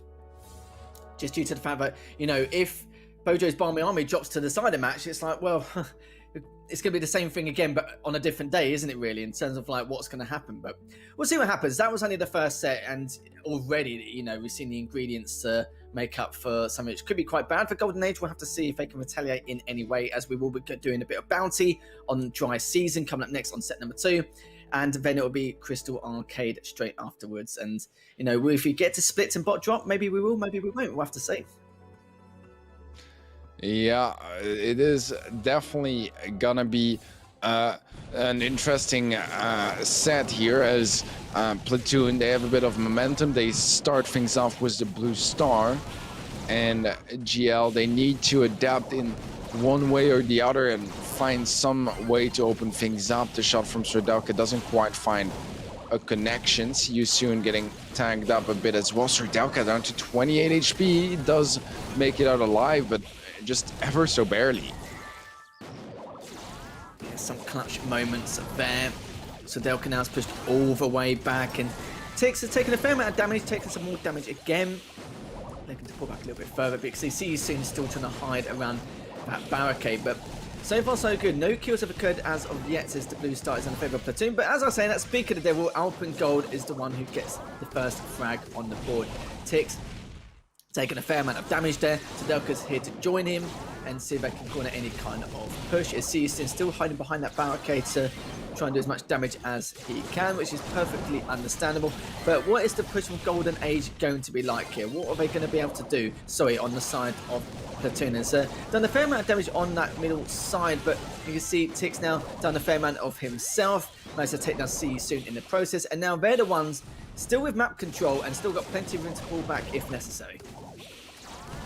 Yeah, 20 seconds left, and things are looking pretty good for Platoon. It's not a big lead, it's only a start, but it would be enough to take this game. GL, 5 seconds to find something. Serdauka is low HP, but he picks up a kill. 2 seconds, the tank from Steady using his last hurrah, and that is going to be Platoon with the first game in the bag for Bounty as well.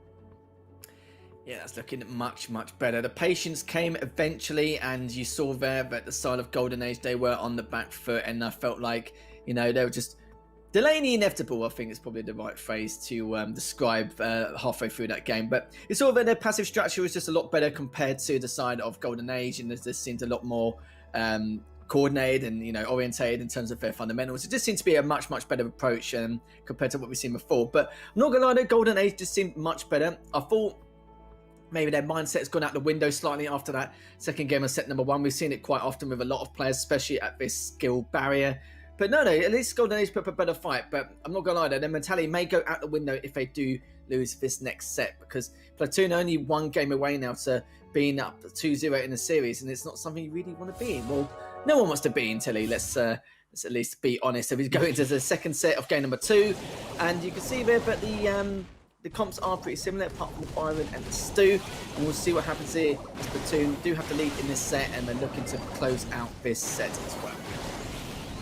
Yeah, dash in from Serdauka is able to pick up a nice kill over there. Sterling gonna place a dig head. That is gonna be a nice double kill, but only a star difference. Nothing that Platoon can't come back from. We did see earlier that the single star difference was enough to you know, create some weaknesses and ease the push, the defense, sorry, from Platoon. This time around, it is the situation reversed. Can they find any opening? It's gonna start off by getting some supers so they can start, you know, catching up on some ground and getting some better control on their opponents. Again, Platoon continuing with that map control. Even though they're behind, it's just a matter of time, really, until they can get that kill. Yeah, Sterling was overstayed his welcome on that barrier ever so slightly. Finally got taken down, and Platoon do have the blue star as well. And Stady sits on that right lane.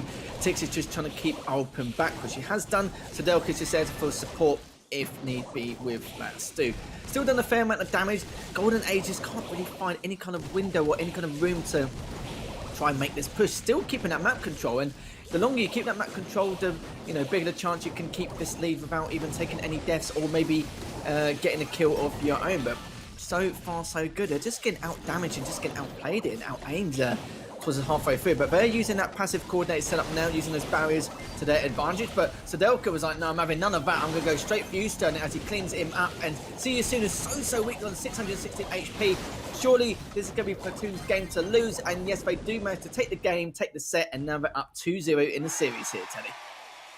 Yeah, this is some impressive stuff from Platoon, looking to make this match a quick one. Only need one more set, and then they at least ensure that they stay in this group stage until Friday. Keep in mind, the loser of this match here is going home empty-handed at the end of this season. It is the end of the journey for them, and it's looking more and more like Golden Age might be the ones going home. That's right, indeed. We started with 32 teams. If you get knocked out here and now, you'll only end up in top 24. And there's 16 teams that can qualify for the international final. So for both these teams, this is their last chance. And then, when they play in the side of match, where they can determine if they can continue on into the international finals. Just looking at the kills, only 7 kills to 3, pretty standard in Bounty from what we know and from what we've seen. And it's going to be looking pretty bleak here as Golden Age. They still need to win back-to-back sets. If this reverse sweep doesn't start now, then they're going to be in massive trouble. Oh yeah, that's for sure. It's gonna be now or never. They don't really have any more breathing room at this point. Yeah, I don't really know what they have to change here. I feel like mechanically they're just behind and they're losing every lane all the time, everywhere. And just, whenever they get an opportunity, it's not for long because they're not consistent enough to just, keep that lead.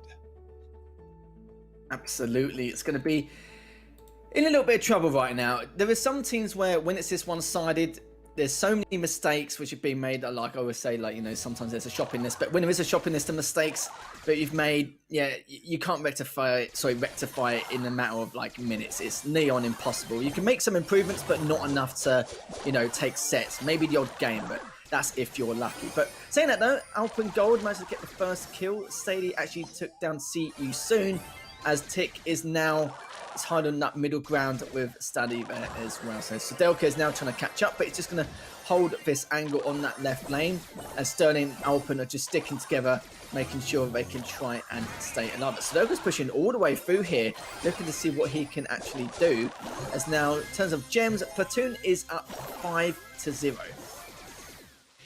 Yeah, this is a solid start, and I really like the 8-bit here, especially against Satara. It's just gonna make it really easy if he gets pulled to just TP back to safety. Now he needs a damage booster for that. It is out of the picture, and we have some more control for GL, but for how long is the question. I like Zetix keeping the damage booster because he knows how valuable it is, and he just wanted to wait a bit, make sure there was no one nearby that could just destroy it, especially something like a Tara, that if she's up close, she can hit both, or Descendi as well, she can hit both the damage booster and the 8-bit and just get so much value off every shot. It seems like that is going to be prevented. Nice kill from Stady. He is able to heal up, and that means that countdown starts now for Platoon. Certainly does indeed. 10 seconds left to make a miracle if they can. It's highly unlikely though, as Alpen just on his own in a 1v3. Definitely going to lose that numbers game. I think the rest of them actually pretty much gave up. I was like thinking to myself, where's the rest of the team at? But I made the assumption that one or two have probably just stayed back, knowing that let's just crack on with the next game. And there we have it though, match point for Platoon. Yeah, it didn't take very long, did it, to get to this point? We thought that earlier maybe it was, BB Army that was just playing very well. I mean, they certainly were, but it does look like it could also be Golden Age having just a really rough day so far. Certainly will be indeed, well, especially my prediction. I thought Golden Age statistically should be okay here, but no, Platoon, making this a one-sided affair. Big shock, really, from what we've seen. But this is what you were saying earlier, from lack of, analytical opinions on like what we've seen from lack of games, it's very hard to decide. But Platoon are looking very strong, and I'm actually quite glad in some way, just due to the fact that if Golden Age did win this series, I think we know what the outcome's going to be in that decider match. I think, it's going to be a repeat of what we saw earlier, even if it against Bojo's Army or Activium. But seeing Platoon actually doing this well against Golden Age, it kind of makes me think a little bit differently on how the decider match could actually work out, depending on who drops down from the winner match into the decider match on Friday. So if Platoon continue this pressure and actually continue to take the series, then we should see a much closer match coming into the decider match on Friday. But enough about Friday. Let's look into the present as we are going to game number 2, set number 3, and this is going to be match points for Platoon. Yeah, early gadget from Sordelka is going to get matched, and it might give a bit of an advantage actually to GL, because some of those shadows survive, costing some ammo from the tick, some control as well, and positionally it is pretty even because Steady did win his lane on the right side. Those Sandy matchups, they're really complicated, to be honest. It's really hard just because the brawler is so simple. It's really hard to stand out, but on the other hand, the gadget can be quite complicated to play out well. 3 gems on each side. They don't have the information. Well, no, they do, that Too Soon is on the right-hand side. Steady is able to pick up a nice kill onto Sterling. It is going to be the Sandy duel once more. Pool coming through, it's gonna find 2 connection. The ticks falls as well, that is all the gems. And Sordelka doesn't really commit to anything here, which means that GL, they get the countdown. Oh, this is madness. They've had full map control the entire time, doing so well to get the gems, but are they going to be able to claw it back? Could be another question. I highly doubt it though. In this 1v3, is he going to try and push in anyway? And no, he does not. After all that, Golden Age do manage to claw a game back from this set, but it still doesn't change the fact here, Teddy, that it is still match point for Platoon. Yeah, it certainly is. And honestly, I mean, it was a nice game, but it did feel like they had to give it their all just to like keep it competitive. And for that reason, I feel like it's a bit of an outlier, especially since we haven't really seen too much of this stuff so far in the match. I mean, I'm hoping for them that, this is the start of a long and healthy comeback. It just doesn't really feel like it just yet, does it? Not at all. When you see such high level consistency from a certain team, it's just, yeah, you can just tell from the way they're playing, it's just an individual skill, like their mechanics and how they play this game. It's I don't really one of those people where, I want to be pessimistic about Golden Age here. It's like, yeah, they're definitely done for enough. Because don't get me wrong, there's a possibility they could come back, but you can't beat probability, can you? You can't beat percentages. The chance of them is going to be highly unlikely. But I hope to be proved wrong as we go into this next game. Again, match point for Platoon, as Tix and Sordelka are on that left side, just holding back for now, waiting for opportunity. As Golden Age managed to get that middle half of the map very quickly. See You Soon takes down Tix. Doesn't seem to be trading off though, as Sordelka's just waiting to find out where See You Soon is going to go. Does manage to get a gem onto his line, but Golden Age is still up 5-1. Yeah, this is a good start for Golden Age. They definitely need it if they want to stay in this match. We didn't really talk about it again, but it is still match point in favor of Platoon. Golden Age were able to chase off 1 match point. Can they do it again? Steady is going to be healed up. Sterling falls. The pools on each side, a bit of a messy fight, but Steady is going to get pulled with 3 gems. Doesn't make it out alive for now.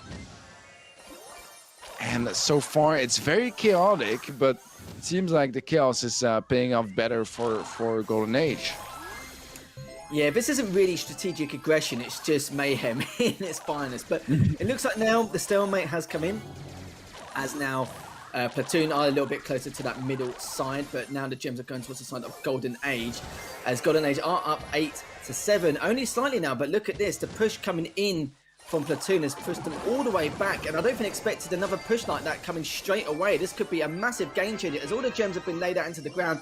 Of course, if I don't need to collect those 6, as there isn't enough time to collect another 4, as I've already got the middle part of the map. 10 seconds left for Golden Age to make something happen, but I feel like at this point, Teddy, they can just pull all the way back and not really have any issues, as Steady and Tix just chilling, putting their feet up, knowing that they've done a good day's work and managed to take that series 3-0. Another clean, just a day of clean sweeps here, Teddy. That's all it is.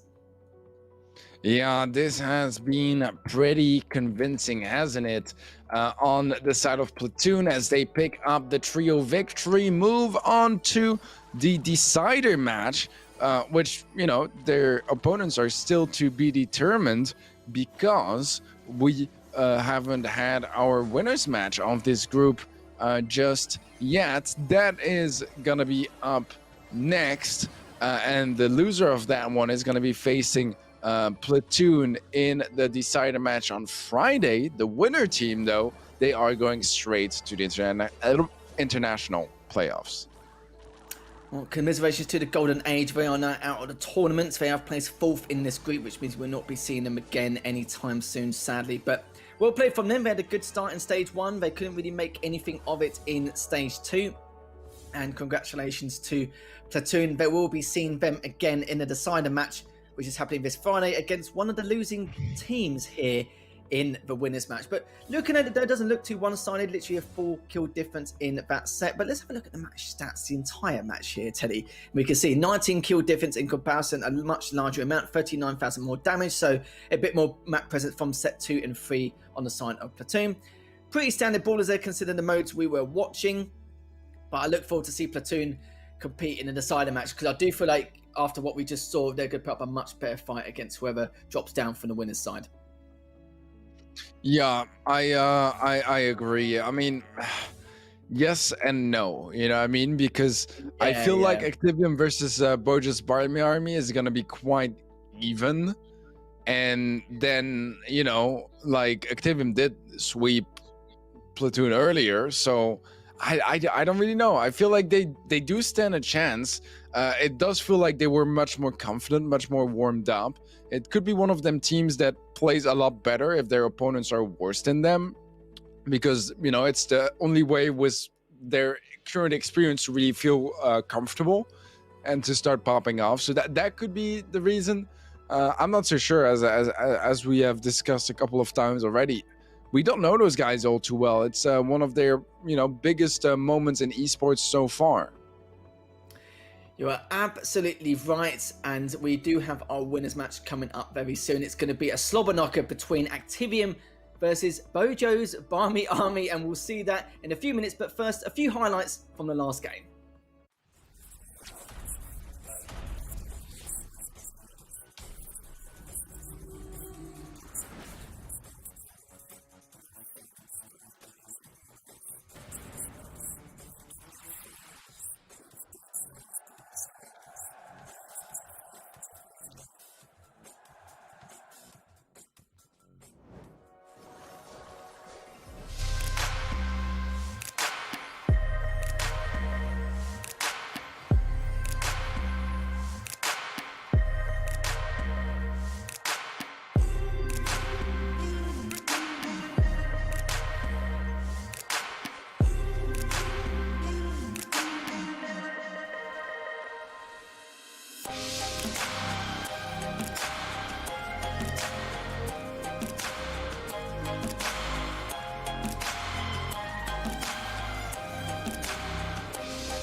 And we're back with the Gamestar League, and it's going to be the final series of the day, and it's going to be the winners match between Activium and Bojo's Barmy Army. God, love that name, don't you? If you don't know that name, then you know why you're here. But never mind, we're going to see in this winners match now and find out who between the two teams are going to qualify straight away for the international finals. And whoever loses between the two will play against Platoon in a decider to be one of the final qualifying teams to go through into next week. So this is very important for both teams. Activium, you would probably assume they are the more structured, coordinated team. But then again, Bojo's Barmy Army, even though they are a mixed squad, hopefully they will be running through that the honeymoon period and be able to make something of this. As we're going to look at some of the popular brawlers. Pretty standard apart from Carol with the Bell, Rav with the Jean, and apart from that, though, that's pretty much about it, Teddy. Yeah, I agree. On the side of Activium, I think we can expect a lot more teamwork, a lot more team synergy, a lot more experience as a group, better communication, and some fun laughs on Goltikin's face cam on the side of BB Army. I'm expecting much more mechanical individual plays here and there, and pop-off moments, clutches, that kind of good stuff, and also some great face cam moments, but it is gonna be from D to Rav. Well, I hope so, mate. I hope so. You know, both teams are pretty cheeky in terms of what we like to get up to in those player cams, but that's what the player cams are for, really, aren't they? You know, to have a bit of banter here and there. But, you know, we'll have to see. You are right, though, in terms of Bojo's Barmy Army, because they're just a trio of individually skilled players. You can't really predict what they're going to do. Like, you know, if you go back and watch their VOD from stage one, it's not going to be the same. I can guarantee that now, unless it's like some standard default meta. But just due to the fact that they're always going to change things up all the time, not because they want to or they mean to, it's because they're just doing it on the fly, aren't they? And this is why a mixed team can sometimes be quite dangerous. Of course, against a tier 1 team, that's where the struggle will definitely arise. They can't just wing it and just hope for the best. But against Activium, I don't see why not, but we'll see as we're going to look at the bans now and see which brawler they've actually both teams have selected. And it's going to be the Bell and the Stu. And it's, you know, we've had Bells literally all day long, and then we've had it all in the previous time, but you know, we've seen it a fair amount today, which is not really too shocking. Yeah, I think that Activium saw Bojo's Barmy Army rocking that Stu earlier in Brawl 1. They were just there like, nope, we want none of that. Just get it out of the way. Yeah, you guys can stick to Shelly instead. I doubt they will, but yeah, it's definitely going to be a fun match ahead of us. Both teams a lot more comfortable now as well, knowing that if they lose this match, it's far from over. They still are very likely both to end up qualifying through the decider match, no matter what. But it's just a bit of extra security to just qualify right now. Ensure that you are gonna be showing up to those playoffs and give you a bit of a day of rest, right? Like if you win now, you don't have to play on Friday. That's a day where you don't need to show up. You don't need to scrim or prepare for or look at the maps or prepare comps. None of that. You're just chilling. Exactly. A day less to play and a day of making sure no VODs are researched in the future. But yeah, we'll have to see. I can't really predict because obviously, you know, you've got way more experience than I have in terms of the competitive scene in Brawl Stars. What's your, you know, what are you predicting? What's your first instinct between these two teams? Because like I said, it's quite hard to judge on a mixed bag of like, very individually skilled players against a team like Activium. So I know I've got to put you on the spot, but you know, come on, mate, prediction. I'm gonna go for BB Army, to be completely honest, to take this one home. I have no clue what this match is gonna look like. It could be a trio sweep for Team Activium. I would not be surprised because, you know, it's very much possible. It is one of those instances where on paper there is just no answer whatsoever, because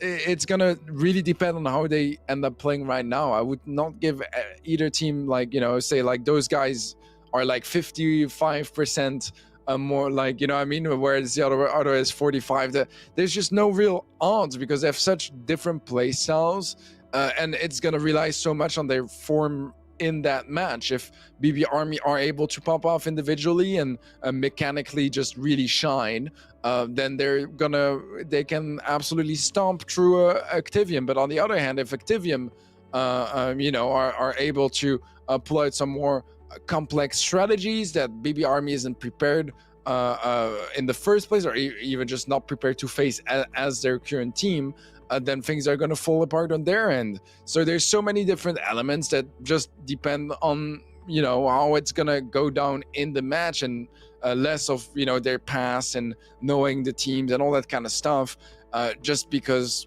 those teams just rely on one thing, both of them, and it's just about who is able to exploit the other weaknesses more. Yeah, absolutely. Completely agree with exactly what you just said. Even the fact that with the non-competitive maps, it's going to be in favor of teams who are, not prepared in the slightest. So, for example, for a mixed team, that's great for them because they're just like, well, do you know what? There's so many maps across the board in this map pool in Gamestars. Then, it's like basically commanders. Maybe a ladder map might actually, be in their favor just because of that situation. Don't get me wrong, I know they're competitive players and stuff like that, but the problem is with a mixed team, you don't have time to strategize, do you? So, but what might work in their favor. Maps and modes could be very, very important to them in terms of how it could look, and gives a course of action of what we could see in this series. But no, I look forward to it. If Bojo's Barmy Army do win, then Boris is definitely going to be proud of that. Absolutely, 100%. I'm sure it will definitely cheer him up. But yeah, both teams definitely want this more than anything. It's just a day off to chill and relax, like you said earlier, watch these decider matches and see what happens at the end. And you've got to remember, it's not only about, having a bit of time off here and there. It's the fact that you're going to get at least 9th to 12th seed, according to my calculations anyway, because obviously if you win a decider match, you're going to be 13th to 16th, and you're going to play against one of the top 4 teams in Tier 1, which is obviously the last thing you want to do. But at least between the 5th to 8th seeded teams, it will give you, well, you're standing a much better chance, let's say. Let's just put it that way. But yeah, I look forward to it. We are just waiting for the players to get underway, which they have done. Speak of the devil. But before that, we're going to look at this head-to-head. So we've got Gold Tekken versus Rav, and just having a look there. Rav with neg 10 in terms of the kills, but for Gold Tekken, it's plus 13. Again, though, you've got to remember that Gold Tekken may have come from a completely different group. I can hear Teddy giggling, and as I'm trying to work out the damage cannon comparison. Go on, mate, what have you pointed out? I just think the pictures are pretty funny. Like Gold Tekken looks very, very intense, and Dieter Rav looks very, very relaxed.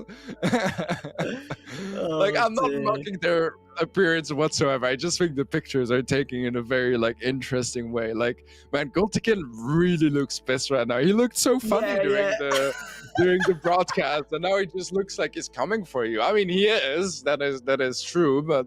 I just love it, man. I absolutely love it. His persona earlier in that opening match does not replicate exactly what we saw here, this head-to-head in that picture. It's like, I don't know, we've seen the player cam and now he's putting his passport photo. Do you know what I mean? Where you can't smile. So he's gone from his usual persona to sending a passport photo of himself, which is actually quite funny. But Rav looks he's pretty happy, doesn't he? He looks like he's ready for another banger of a match, which I'm sure he will be. But guys, don't worry, this match will get underway very shortly. If you could just join us, welcome. It's 4 matches per day. We've already done 3 matches. This is the 4th and final match of the day to decide either the winning team is going to go into the international final and the loser will play in a decider match against Platoon, which also could be a great match depending on the circumstances of how the player's feeling on the day. So is this exciting? We're going to look forward to see who's actually going to be able to qualify again as we send another team towards the international finals. We've already got 10 teams who have qualified. We're going to qualify 2 more, 1 today, 1 tomorrow, and then the last 4 on the Friday. So, you guys better watch out for it because Friday is going to be and definitely a massive one, a big one to say the least. So, I'm not going to say any more predictions or anything like that, Teddy, just due to the fact that I feel sorry for you. I don't want you to, want to pick your brains and start wondering what on earth I'm going to ask you next in terms of prediction, because it is hard to predict. Like you said, with 2 teams like this, it's near on impossible to decide what's going to happen. Like, I thought Golden Age was going to, make it a close season and do something. Instead, Platoon absolutely slapped them about a place left, right, and centre, which we didn't expect. Just looking at it statistically from past results, just at Gamestars alone. But in terms of what Activium can do here, what do you feel like they need to do in order to, pressurize Bojo's Barmy Army in any way? Because you did say that for Bojo's Barmy Army, you feel like, they're the one with the edge here in terms of their mechanics and fundamentals going into this matchup. Is there any reason as to why you feel it could be on more of their side in terms of the series win? Yeah, I don't really know. I mean, I think that if there are some maps where they feel very comfortable with some comps and some things kind of line up with their own teams and such and their own experience, I think that can go a long way for them. Because in a pickup scenario, you are going to be there like, okay, who plays what, which is not a question you would have in an actual team. You know what I mean? Like, you would just play whatever you usually play when it's that comp. You know what I mean? Like, it's pretty rare it happens, but for the most part, for most brawlers, it's literally going to be like, okay, I play this brawler whenever we decide to play it, unless there is like an exception or a lot of versatility on the team, or just a very OP brawler, which is something that can happen as well. Like, for example, Stu, you can play him pretty much anywhere, and he's just very strong. So you don't need the best two of your team to be the one to rock the Stu if he's also really good with another brawler that works well in the comp, etc., etc. But yeah, if things line up a bit nicely like that, I think that that could be a big advantage for BB Army. Someone sent me, by the way, a Twitter discussion between the players of BB Army and Team Activium on Twitter. I don't want to imagine. So basically, Team Activium announces like, yeah, the match is gonna start, and then Atkins replied, "If your team shows up plus ratio." Oh dear. I don't know if that's banner or BM, but my. you know what? I like it. I like this. This is what I like to see. A little bit of character for some of these players. You don't really see enough of it nowadays. But yeah, this is why I have a little bit of a soft spot for this team. I don't even know any of the players on this team. I just like the name, and when you see a name like that, you know that you're going to be, up for a few giggles here and there. So yeah, I love to see it. And to be fair, it helps us kill some time as well, because we are still waiting for this winners match to come very shortly. Shouldn't be too much longer. I'm sure the players are just getting underway, or it could be a technical difficulty. So we do apologise for your for the waiting. Have a bit of patience. Hopefully it won't be too much longer. And I'm not going to tell you guys to go get a brew or a snack or anything like that, because I'm just going to be. It's just going to be Caster's Curse. You guys are going to walk into the kitchen. You guys are going to find out that one of the games already finished, and you're going to look at me and gone, "I can't believe you just done that, Lethal. I can't believe you just done that." But it's fine. Don't worry about it. See, I'm not going to put you in that position, so don't worry about it. But yeah, we are still underway, but we'll be very shortly. But, talking about Activium, like, what do you know in terms of their history? Because I know you said about before, you obviously know a little bit about Bojo's Barmy Army. You know about their individual elements which could take them through into the winners match and maybe win the series. Is there anything you've seen from Activium which could also maybe give them the edge in terms of like their strengths? Or do you feel like there's anything weak on Bojo Barmy Army's side which they can maybe take advantage of here? It's really hard to say once again. Obviously, since Team Activium is dropping the roster, I think you can understand that probably things weren't going as they expected. Otherwise, the situation would be different. But they haven't really achieved all that much, to be completely honest.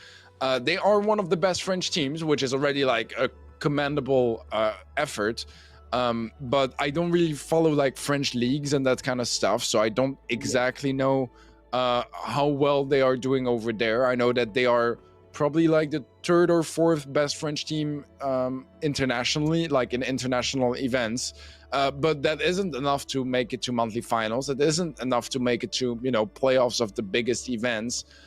So yeah, it's a bit complicated. Once again, it's a bit what I've been saying the entire time. But BB Army has better players, but Team Activium has an actual team. So that is, what can make the difference here. If they can play it out well together, it could go very much in their favor.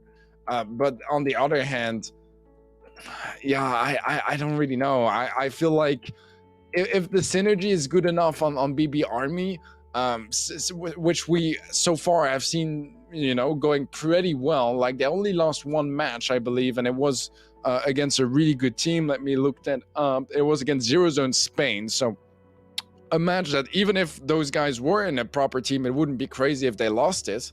So yeah, I would say that BB Army have maybe a bit of an advantage.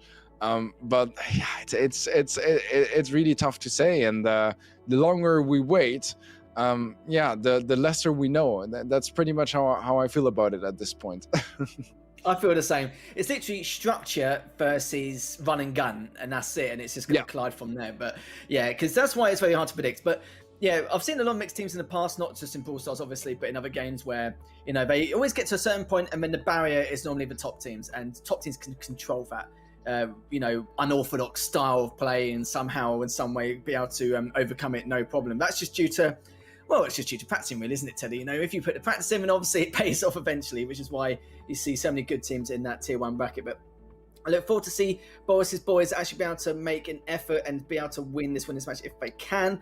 It does seem like, from what you're saying, the reason why it's hard to predict is because Activium, even though they are a straight up standard team, it depends on how much they've actually practiced and a lot of elements into their gameplay or what they can do to counter players who are a mixed team, who do just go in and have that unpredictable element of what they can do in order to push through and actually win some of these games. It is very difficult. I think Brawl Stars is an entirely different genre in terms of that retrospect. If it was something else, for like an FPS, then it makes a little bit more difference as to why and how sometimes momentum is very heavily in their favor. But with Brawl Stars, it's a little bit more different. It's a lot more methodical and calculated in many, many ways. But still being a team of like randoms who are in a mixed team, as long as you're I assume these guys not just played against each other before, but they're good friends anyway. At least they've still got that chemistry to rely on, because chemistry can be so important, can be quite underestimated nowadays.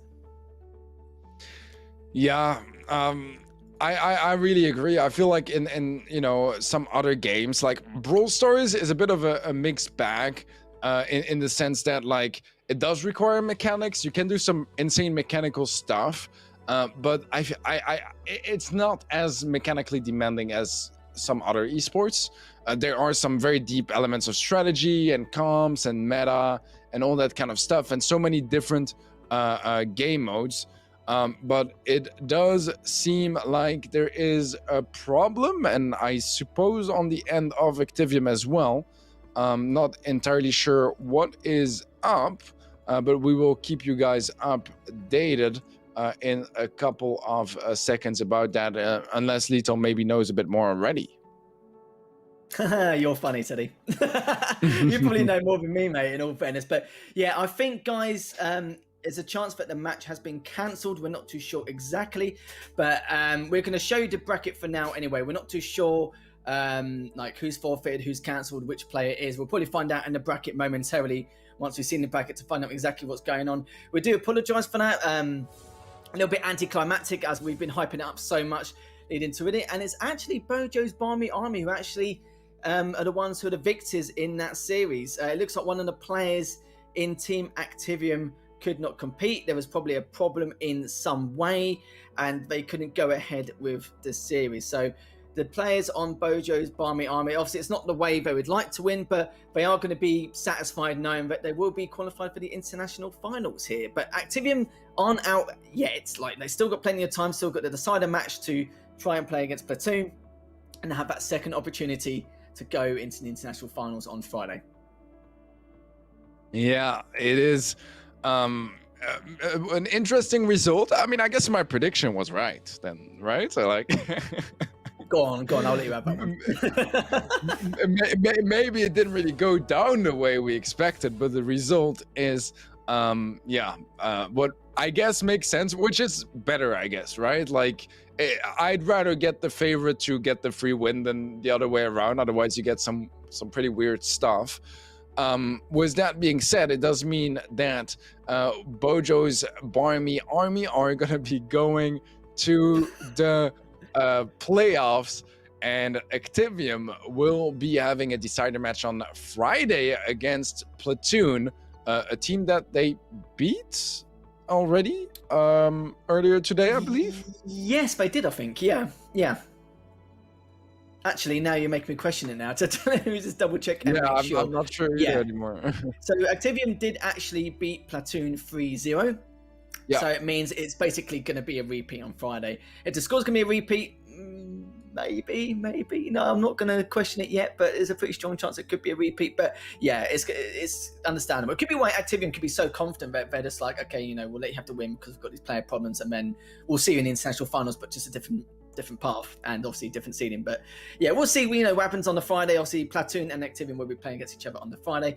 We're just waiting for an interview potentially from one of the players on the side of Bojo's Barmy Army. I think it's going to be Trav who we're going to be possibly interviewing next. I'm going to make that assumption anyway, considering you did say he's a caster. So of course, someone like him, I assume, is going to be doing the interview.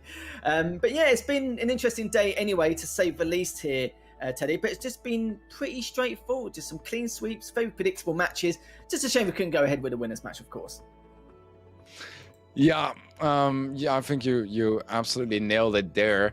I think it's a good thing that BBRB are moving on. They have the most tier 1 competitive experience out of the two teams, which does mean that they stand a better chance in the playoffs as well. And obviously, Activium, they swept Platoon earlier. They might very much, just sweep them again on Friday.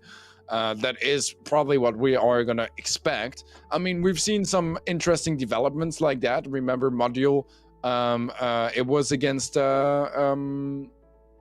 I forgot their name, but they were playing today. Golden Age, where they, lost 3-2, and then the day after, a week or two after, they win 3-0. So it's Brawl Stars. The most important is your performance in the day. And it can always just, go wrong out of nowhere, or suddenly you have a miracle. It's not that simple. You need to work for it, obviously, and lay things out and prepare for that to be happening. But yeah. Yeah, been weird. It's been very weird today, isn't it? But it's been not weird as in that kind of way. It's just been very straightforward in terms of a lot of these clean sweeps. I just didn't expect Platoon to actually take down Golden Age so easily. I still find that a little bit strange in that elimination match. But, it's just one of those things, really. We are still awaiting for an interview. If it happens, not 100% as of yet, because I don't want to give you guys something to look forward to and then find out that we haven't actually got one. Actually, there we go. We've just had the answer ourselves. Sadly, we have not got an interview. Sadly, Trav couldn't be here with us. Maybe there's been complications on his end. I'm not really too sure. Or maybe there was something else in particular with production. It's all good, not to worry. But that's all we've got time for. Final thoughts, Teddy, on how 3/4 of the day went. Well, a bit more chaotic towards the end than planned. But, we do have results in the end. BB Army going to the international playoffs, whereas Team Activium will be playing against Platoon on Friday in their decider match. So we've said so many different team names in the last 20 minutes that it's all over the place in my head. But that is factual right now. So, make sure you guys keep watching throughout the week, as we have one more group tomorrow, and then on Friday we have all the decider matches. And I'm saying it as if it's over after that, but not at all. On the 25th, that's only 6 days, we are gonna have the playoffs, and that is gonna be quite a juicy story as well. All the top teams that you haven't had the chance to watch this week, they are all there ready to battle it out for that epic cash prize and glory. So yeah, I'm super excited. Any closing remarks, Lethal? No, I'm pretty much done there. I feel sorry for the viewers, the fact that I made such an anticlimactic ending, but not my problem. It's fine. These things do happen. But all I'm gonna say is, from Teddy and from me, thank you all for watching. Thank you to production and you guys for staying with us throughout the entire time. And like Teddy said, still got Group D tomorrow and the decider matches on Friday. And next week we've got all of the international finals throughout the entire week. So make sure you stay tuned for that, and we'll see you again same time tomorrow.